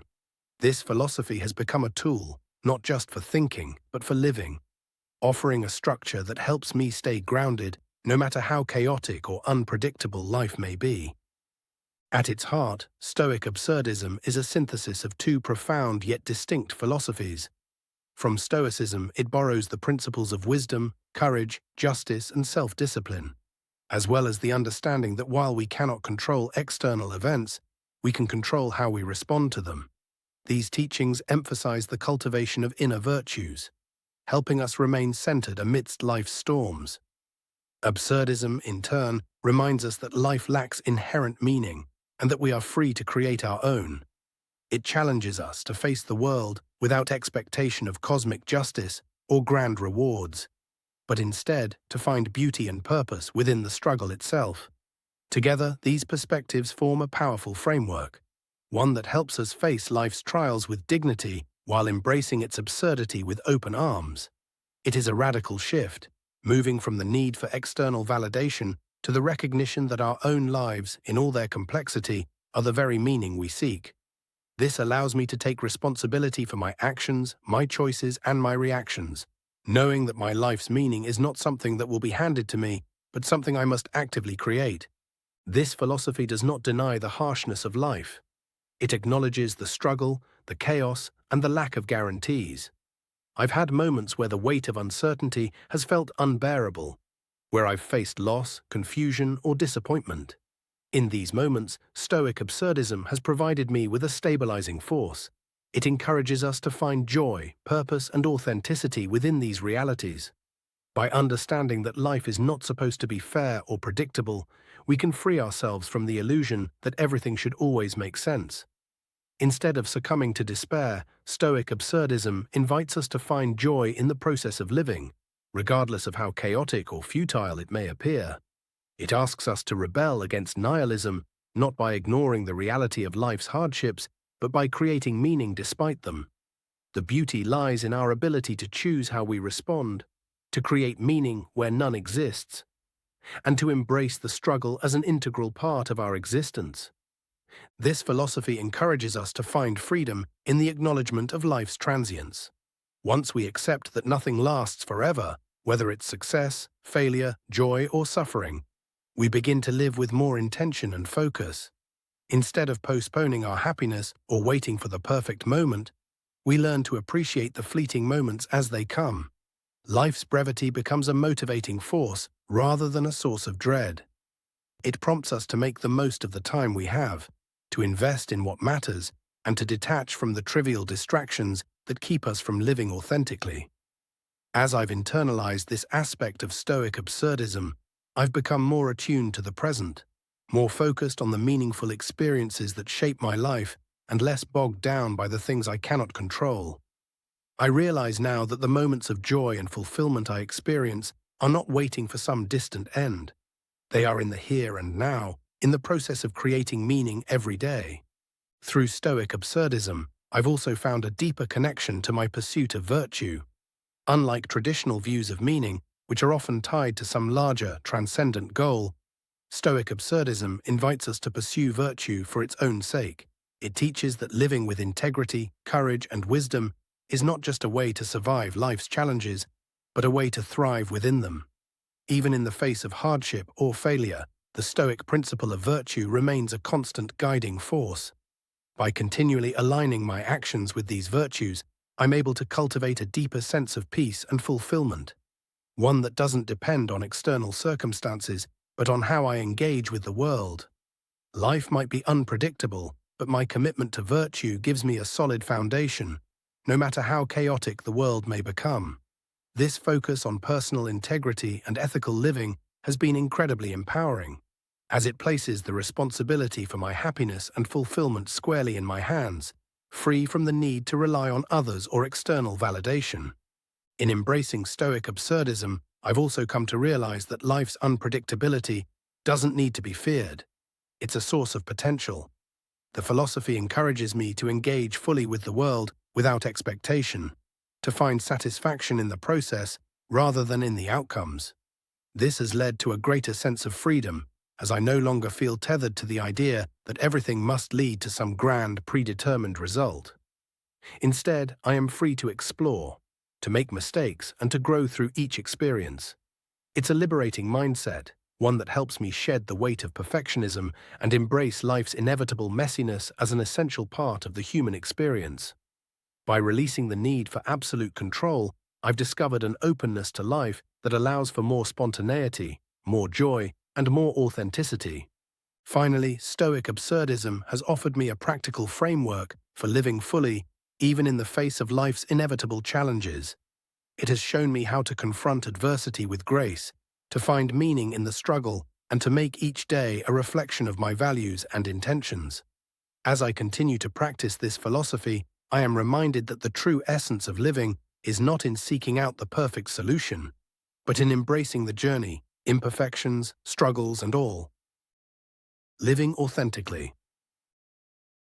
To live authentically, as Stoic Absurdism advocates, means shedding the layers of societal expectation and embracing who we truly are. This is not an easy task. It requires courage to confront the assumptions we've internalized, wisdom to discern what aligns with our nature, and self-discipline to act in accordance with our values. Authenticity demands a deliberate rejection of conformity in favor of a life that resonates deeply with our personal truth. Our society is steeped in prescribed norms, how we should look, how we should behave, what we should achieve. From childhood, we are taught to conform to expectations, often without ever questioning if those expectations align with who we truly are. To step outside of these constraints and live authentically requires a radical shift. It asks us to resist the pressure to perform and fit in, urging us to embrace our individuality, quirks, and passions. And while this can feel daunting at times, it is precisely in this rejection of superficial conformity that we find our greatest freedom. For me, this journey toward authenticity has been liberating, though not without its challenges. I've had to confront uncomfortable truths about myself, let go of old habits, and make decisions that defy conventional wisdom. The pressure to conform is powerful, and the fear of judgment can be paralyzing. There have been times when I doubted my choices, when the weight of society's expectations felt crushing. But in doing so, I've discovered a sense of freedom and fulfillment that I never thought possible. Authenticity, I've learned, is not about perfection, but about alignment, living in a way that reflects my deepest values and beliefs. It is not a destination, but an ongoing process of becoming who we are meant to be. As I shed the need to prove myself to others and focus instead on living according to my own sense of purpose, I've felt more connected to my true self. This alignment brings with it a deep sense of peace and satisfaction, knowing that I am honoring the life I've been given rather than living someone else's version of it. Stoic Absurdism frames authenticity as an act of rebellion against the absurd. It is a declaration that even in a meaningless universe, we can live with intention. By prioritizing what matters to us, we create a life that feels purposeful and true, even in the face of uncertainty. This perspective has been a game changer for me. Instead of searching for external validation or waiting for some grand cosmic meaning to emerge, Stoic Absurdism encourages me to take responsibility for my own life and its meaning. It's about recognizing that while the universe may not offer us any inherent purpose, we have the power to create our own. The rebellious act of living authentically is a refusal to submit to the absurdity of life by allowing external forces or expectations to dictate who we are or how we should live. It is a quiet revolution, a rejection of the idea that life must have a prescribed meaning, and a declaration that we will create meaning in our own terms, on our own terms. In this rebellion, I've also learned that authenticity doesn't always align with society's timeline or expectations. We are often conditioned to believe that certain milestones, achievements, or life stages must happen in a specific order, and there's an underlying pressure to succeed at certain points in life. But Stoic Absurdism teaches us that there is no set script for fulfillment. It is up to us to define what success and fulfillment mean to us, free from societal constraints. This insight has been freeing. It allows me to step away from the anxiety of constantly comparing myself to others or measuring my life against arbitrary milestones. Instead, I am encouraged to embrace my own path, acknowledging that it may look vastly different from others, and that's okay. Living authentically, then, becomes a practice of freedom, not from responsibility or challenges, but from the pressure to conform to expectations that were never truly mine to begin with.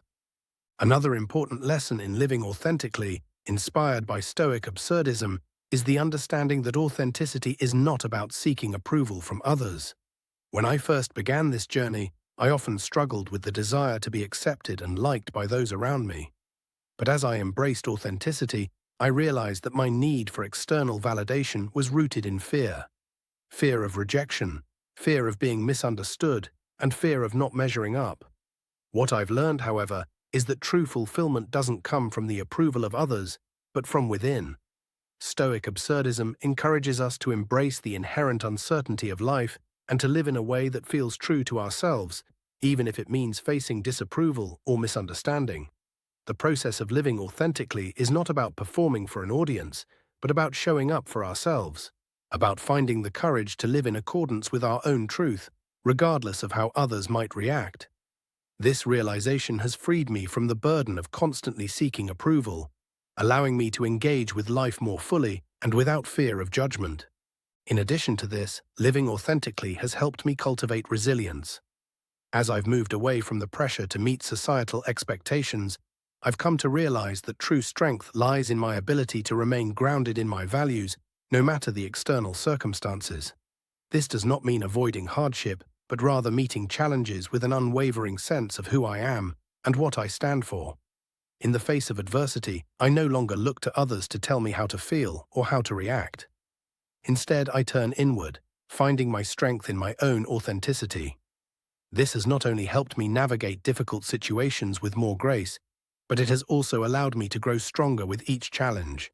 Resilience, in this sense, is a byproduct of authenticity. When we know who we are and what we value, we are better equipped to face life's inevitable ups and downs without losing our sense of self. Living authentically also fosters a deeper connection to others. When we shed the masks we wear for the world and allow ourselves to be seen for who we truly are, we invite others to do the same. Authenticity creates space for vulnerability and honesty, which in turn deepens relationships and builds trust. In my own experience, the more I embrace my true self, the more I attract people who resonate with my values and vision. This alignment fosters connections that are based on mutual respect and understanding, rather than superficial similarities or expectations. As I've cultivated authenticity in my own life, I've found that my relationships have become more meaningful, not because we share every belief, but because we are both committed to being true to ourselves and to each other. In this way, authenticity not only transforms our individual lives, but can also enrich the connections we share with others, creating a network of like-minded individuals who support and inspire each other to continue living authentically. Ultimately, the journey toward authenticity is a continuous process. It is not something that can be achieved once and for all, but requires constant reflection, re-evaluation, and adaptation. As I continue to grow and evolve, I recognize that new layers of myself will be revealed, and new challenges will arise. But I am committed to living in alignment with my true self, continuously shedding the external pressures that try to define me and embracing the freedom that comes from living authentically. This journey has opened my eyes to a new way of being, one that is grounded in the present moment, guided by inner values, and free from the constraints of societal expectations. Through Stoic Absurdism, I have discovered that to live authentically is not just to be true to myself, but to embrace the inherent freedom that comes from choosing to live with intention and purpose. Embracing struggle.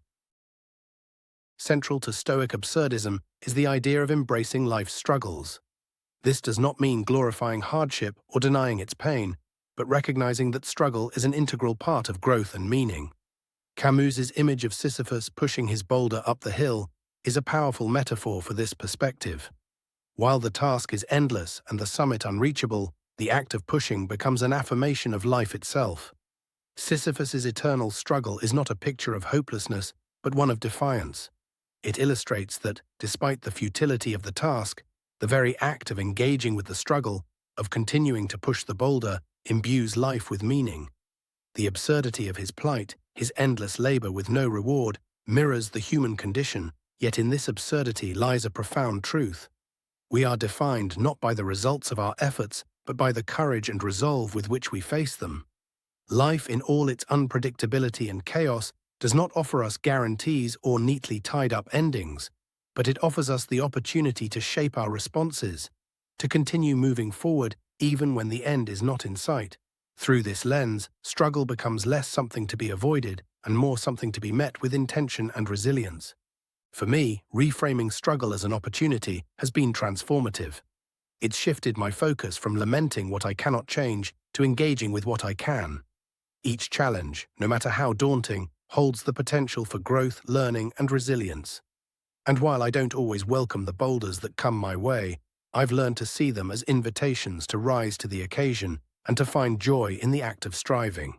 At first, it's tempting to view challenges as burdens or signs that we are on the wrong path. When life presents obstacles, it's easy to fall into despair, to ask why we have to endure what seems unnecessary or unfair. But through the practice of Stoic Absurdism, I've come to understand that the struggles I face are not the enemies of my well-being. They are the raw materials from which I can build resilience, wisdom, and virtue. Rather than passively accepting what life throws at me, I now see myself as an active participant in the creation of my life's meaning.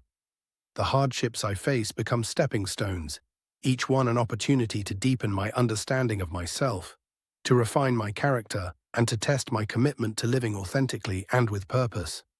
Stoicism reinforces this by reminding us that we cannot control life's outcomes, only our efforts. We are not responsible for the events that befall us, but we are responsible for how we respond to them. This distinction has been vital in shaping my perspective. The Stoics taught that our inner peace is rooted in our ability to control our responses, to choose how we meet adversity. When faced with external challenges, we can choose to face them with dignity, with wisdom, and with equanimity. The power lies not in avoiding difficulties, but in facing them with resolve. Absurdism complements it by encouraging us to embrace the struggle itself, without expecting a grand resolution. It teaches us that life's inherent meaninglessness does not diminish the value of our efforts, but rather enhances it. The absence of a guaranteed outcome frees us from the burden of expectation and opens up the possibility of finding beauty in the journey itself. In this way, absurdism does not lead to nihilism or despair, but to a deeper appreciation for the act of living. Together, Stoicism and Absurdism teach us that life's value lies not in what we achieve, but in how we engage with it. The process, the act of striving itself, is where true fulfillment lies, not in some distant destination or external validation. Moreover, embracing struggle requires a shift in mindset. It involves recognizing that suffering, while painful, is not an indication of failure, but a fundamental part of being alive. This has been a difficult realization for me, especially in times of hardship. It's easy to fall into the trap of thinking that pain or frustration means we're doing something wrong, that life should be easier or more predictable. But Stoic Absurdism teaches that suffering is not a flaw in the system. It is part of the system. It is inevitable, yes, but it is also transient. It is part of the ebb and flow of life, and by accepting it, we free ourselves from the unrealistic expectation that life should be free from struggle. By allowing ourselves to fully experience the challenges and discomforts of life, we make space for growth. As the Stoics taught, we are not defined by the events themselves, but by our responses to them. The more we practice engaging with life's struggles in a conscious, intentional way, the more we strengthen our capacity for resilience and wisdom. One of the most profound lessons I've learned from embracing struggle is that it is not about conquering the challenge, but about how we allow ourselves to be shaped by it. There is no inherent triumph in simply winning or achieving a goal. The true triumph lies in our capacity to engage deeply with the process, to meet adversity with courage and clarity. The Stoic practice of mindfulness, of staying present, observing our emotions, and choosing how we react, is a vital part of this process. By cultivating mindfulness in the face of struggle, we can develop a kind of inner strength that is rooted not in denial or avoidance, but in acceptance and intentional action. Absurdism teaches us to see the humor and absurdity in life's challenges, to recognize that no matter how serious or difficult the moment may seem, it is all part of the human experience. This perspective encourages us to hold our struggles lightly, to laugh at the absurdity of it all, and to keep pushing forward even when the odds seem insurmountable. In embracing the struggle, we also learn to let go of the need for control. Stoic Absurdism teaches that we cannot control the outcomes of our efforts, but we can control the effort itself. This lesson has been particularly powerful in moments when life's challenges seem overwhelming. There is a tendency to want to force outcomes, to fix problems, or to make everything fall into place according to our desires. But in those moments, Stoic Absurdism has taught me to relinquish the illusion of control and focus instead on what I can control: my actions, my attitude, and my response. The peace that comes with this understanding is profound. It allows me to engage with life's difficulties without becoming consumed by them. It helps me focus on the present moment, knowing that what matters is not the destination, but the way I live along the journey. Ultimately, embracing life's struggles is about developing a relationship with the challenges we face. It is about seeing them not as burdens to bear, but as teachers. Each one offering us the opportunity to grow, to become more resilient, and to deepen our understanding of ourselves and the world around us. Through the lens of Stoic Absurdism, struggle becomes a partner in our pursuit of meaning, a reminder that, no matter how heavy the boulder, the act of pushing is what defines us. And in that act, in the choice to engage with life fully, we find not only strength but joy. Creating meaning. One of the most empowering aspects of Stoic Absurdism is its emphasis on creating meaning. In a universe devoid of inherent purpose, the responsibility of crafting a meaningful life rests squarely on our shoulders. This can feel daunting, especially when faced with the vastness of existence and the seeming randomness of life's events. However, this very lack of a predetermined purpose is also profoundly liberating. It means that we are free to choose what is meaningful to us, to shape our lives in ways that reflect our values, beliefs, and aspirations. There is no need to adhere to an external blueprint or societal expectations. Instead, we have the power to create our own framework for what gives our lives significance. This autonomy offers a kind of freedom that comes with both responsibility and possibility. We are not bound by the dictates of fate or tradition, but instead are free to explore, define, and pursue what we find fulfilling, regardless of whether others understand or approve. For me, creating meaning has involved identifying what matters most to me: my relationships, my work, my values, and dedicating myself to these pursuits. It's about choosing to invest my time and energy in ways that align with my sense of purpose, even when there are no guarantees that my efforts will lead to success or recognition. The pursuit itself, Stoicism teaches us, is where the meaning lies. The Stoic practice of virtue, which emphasizes wisdom, courage, justice, and temperance, has been central to my understanding of a meaningful life. By striving to live in accordance with these virtues, I create my own purpose, one that isn't dependent on external validation or worldly outcomes. Instead, meaning arises from the process of living in alignment with my values, regardless of the circumstances I encounter. This doesn't mean my life is free of uncertainty or doubt. On the contrary, the absence of inherent meaning ensures that questions will always remain. There is no universal guidebook to follow, no surefire path to fulfillment. But within this uncertainty lies the freedom to define my own path, to take responsibility for creating meaning in my life, and to embrace the adventure of doing so without expecting perfection. Stoicism offers a blueprint for living meaningfully through its focus on virtue. The Stoics teach that living virtuously, not seeking fame, wealth, or pleasure, but cultivating wisdom, self-control, and justice, is the path to true fulfillment. By practicing these virtues, we develop a kind of inner peace that is not dependent on external circumstances.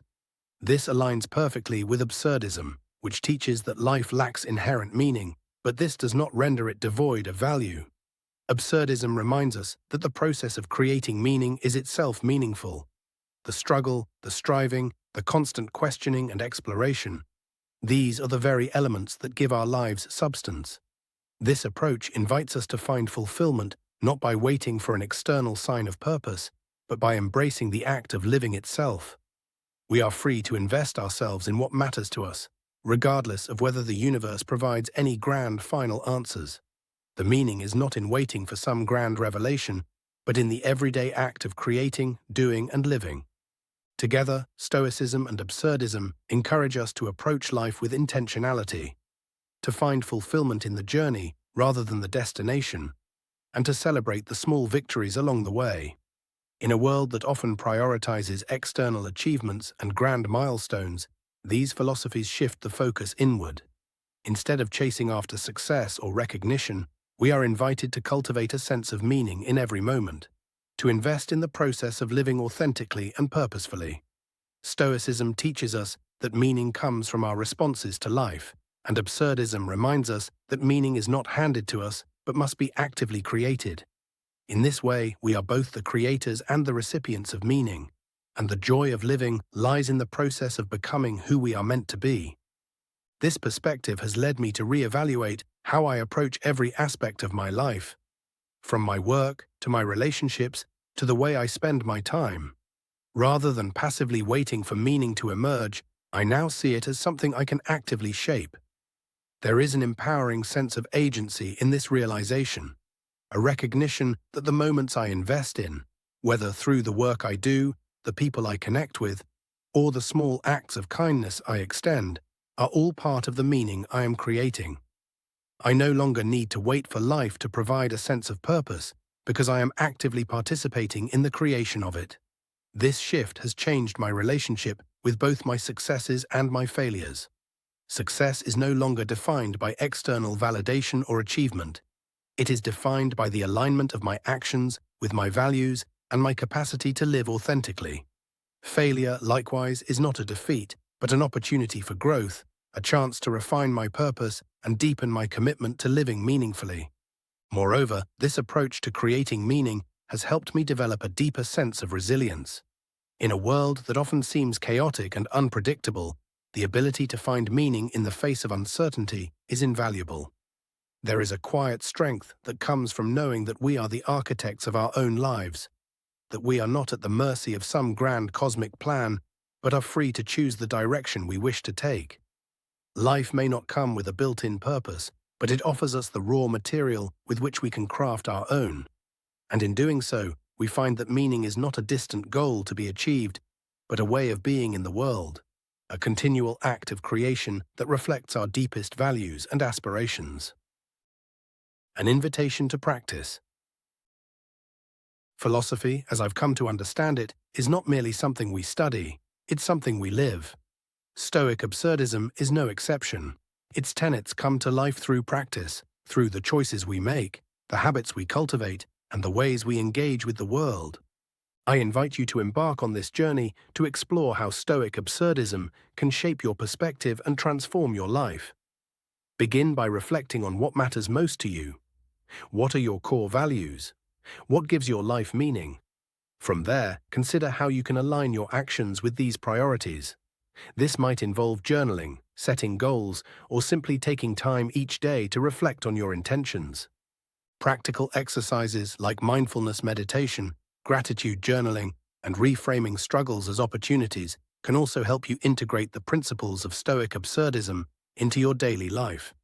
These practices may seem small, but over time, they can have a profound impact on how you experience the world. Continuing the journey. Stoic absurdism is not a destination, it's a way of being. It's a lifelong process of learning, growing, and evolving. As you continue to explore this philosophy, I encourage you to remain curious, to question your assumptions, and to embrace the unknown. There will be times when life feels overwhelming, when the weight of the boulder seems too much to bear. In these moments, remember that you are not alone. Humanity has grappled with the same questions for centuries, and while there are no definitive answers, there is immense wisdom to be found in the journey itself. This philosophy has taught me to approach life with a sense of wonder, resilience, and gratitude.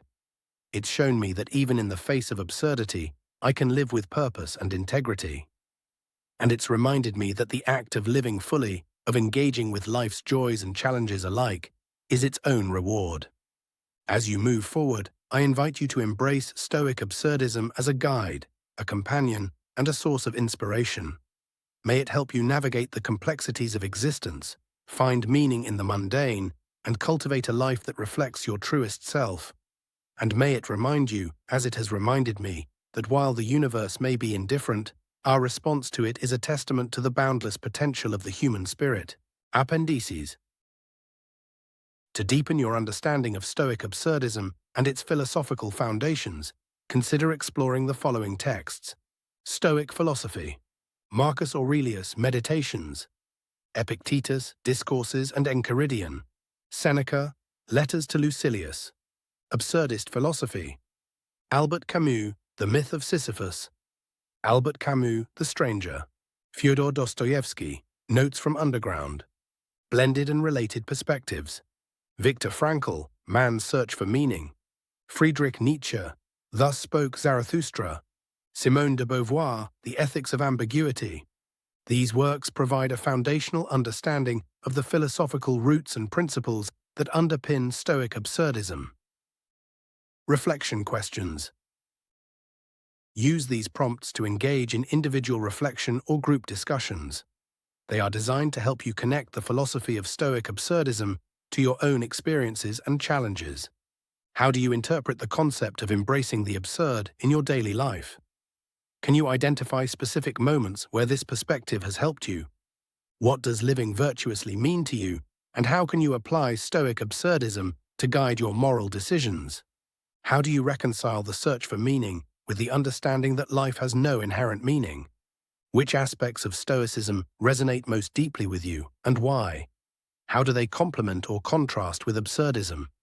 Can you identify a personal challenge or conflict that could benefit from adopting the principles of Stoic Absurdism? How might you approach it differently? In what ways can you practice gratitude and resilience while acknowledging life's absurdity? Action plan. Here are practical steps to help you integrate Stoic Absurdism into your daily life. Start small and build habits over time. Daily reflection. Set aside time each day to reflect on your experiences, emotions, and responses. Use a journal to document moments when you embraced the absurd or acted in accordance with virtue. Embrace challenges. Approach difficulties with curiosity and resilience. Remind yourself that struggles are part of the human condition and opportunities to practice courage and patience. Cultivate gratitude. Make a habit of acknowledging what you are grateful for each day, even in the face of absurdity. Gratitude grounds you and provides perspective. Practice presence. Engage fully with the present moment. Whether through mindfulness or Stoic techniques like focusing on what is within your control, find meaning in the here and now. Set virtuous goals. Define personal goals aligned with virtue and purpose. Pursue them not for external rewards, but for the intrinsic value of the effort. Accept uncertainty. Learn to embrace life's unpredictability. Reflect on how accepting uncertainty can liberate you from fear and open you to new possibilities. Build a community. Surround yourself with like-minded individuals who support and challenge you to live virtuously. Share your journey and learn from others. By incorporating these steps into your routine, you can begin to embody the principles of Stoic Absurdism and live a life of meaning, resilience, and authenticity. Thank you. If you hunger for more wisdom and reflections, I invite you to connect with me further. You can find me on various social media platforms where I share daily musings, insights, and behind-the-scenes glimpses into my writing process. With heartfelt gratitude, John Morrison.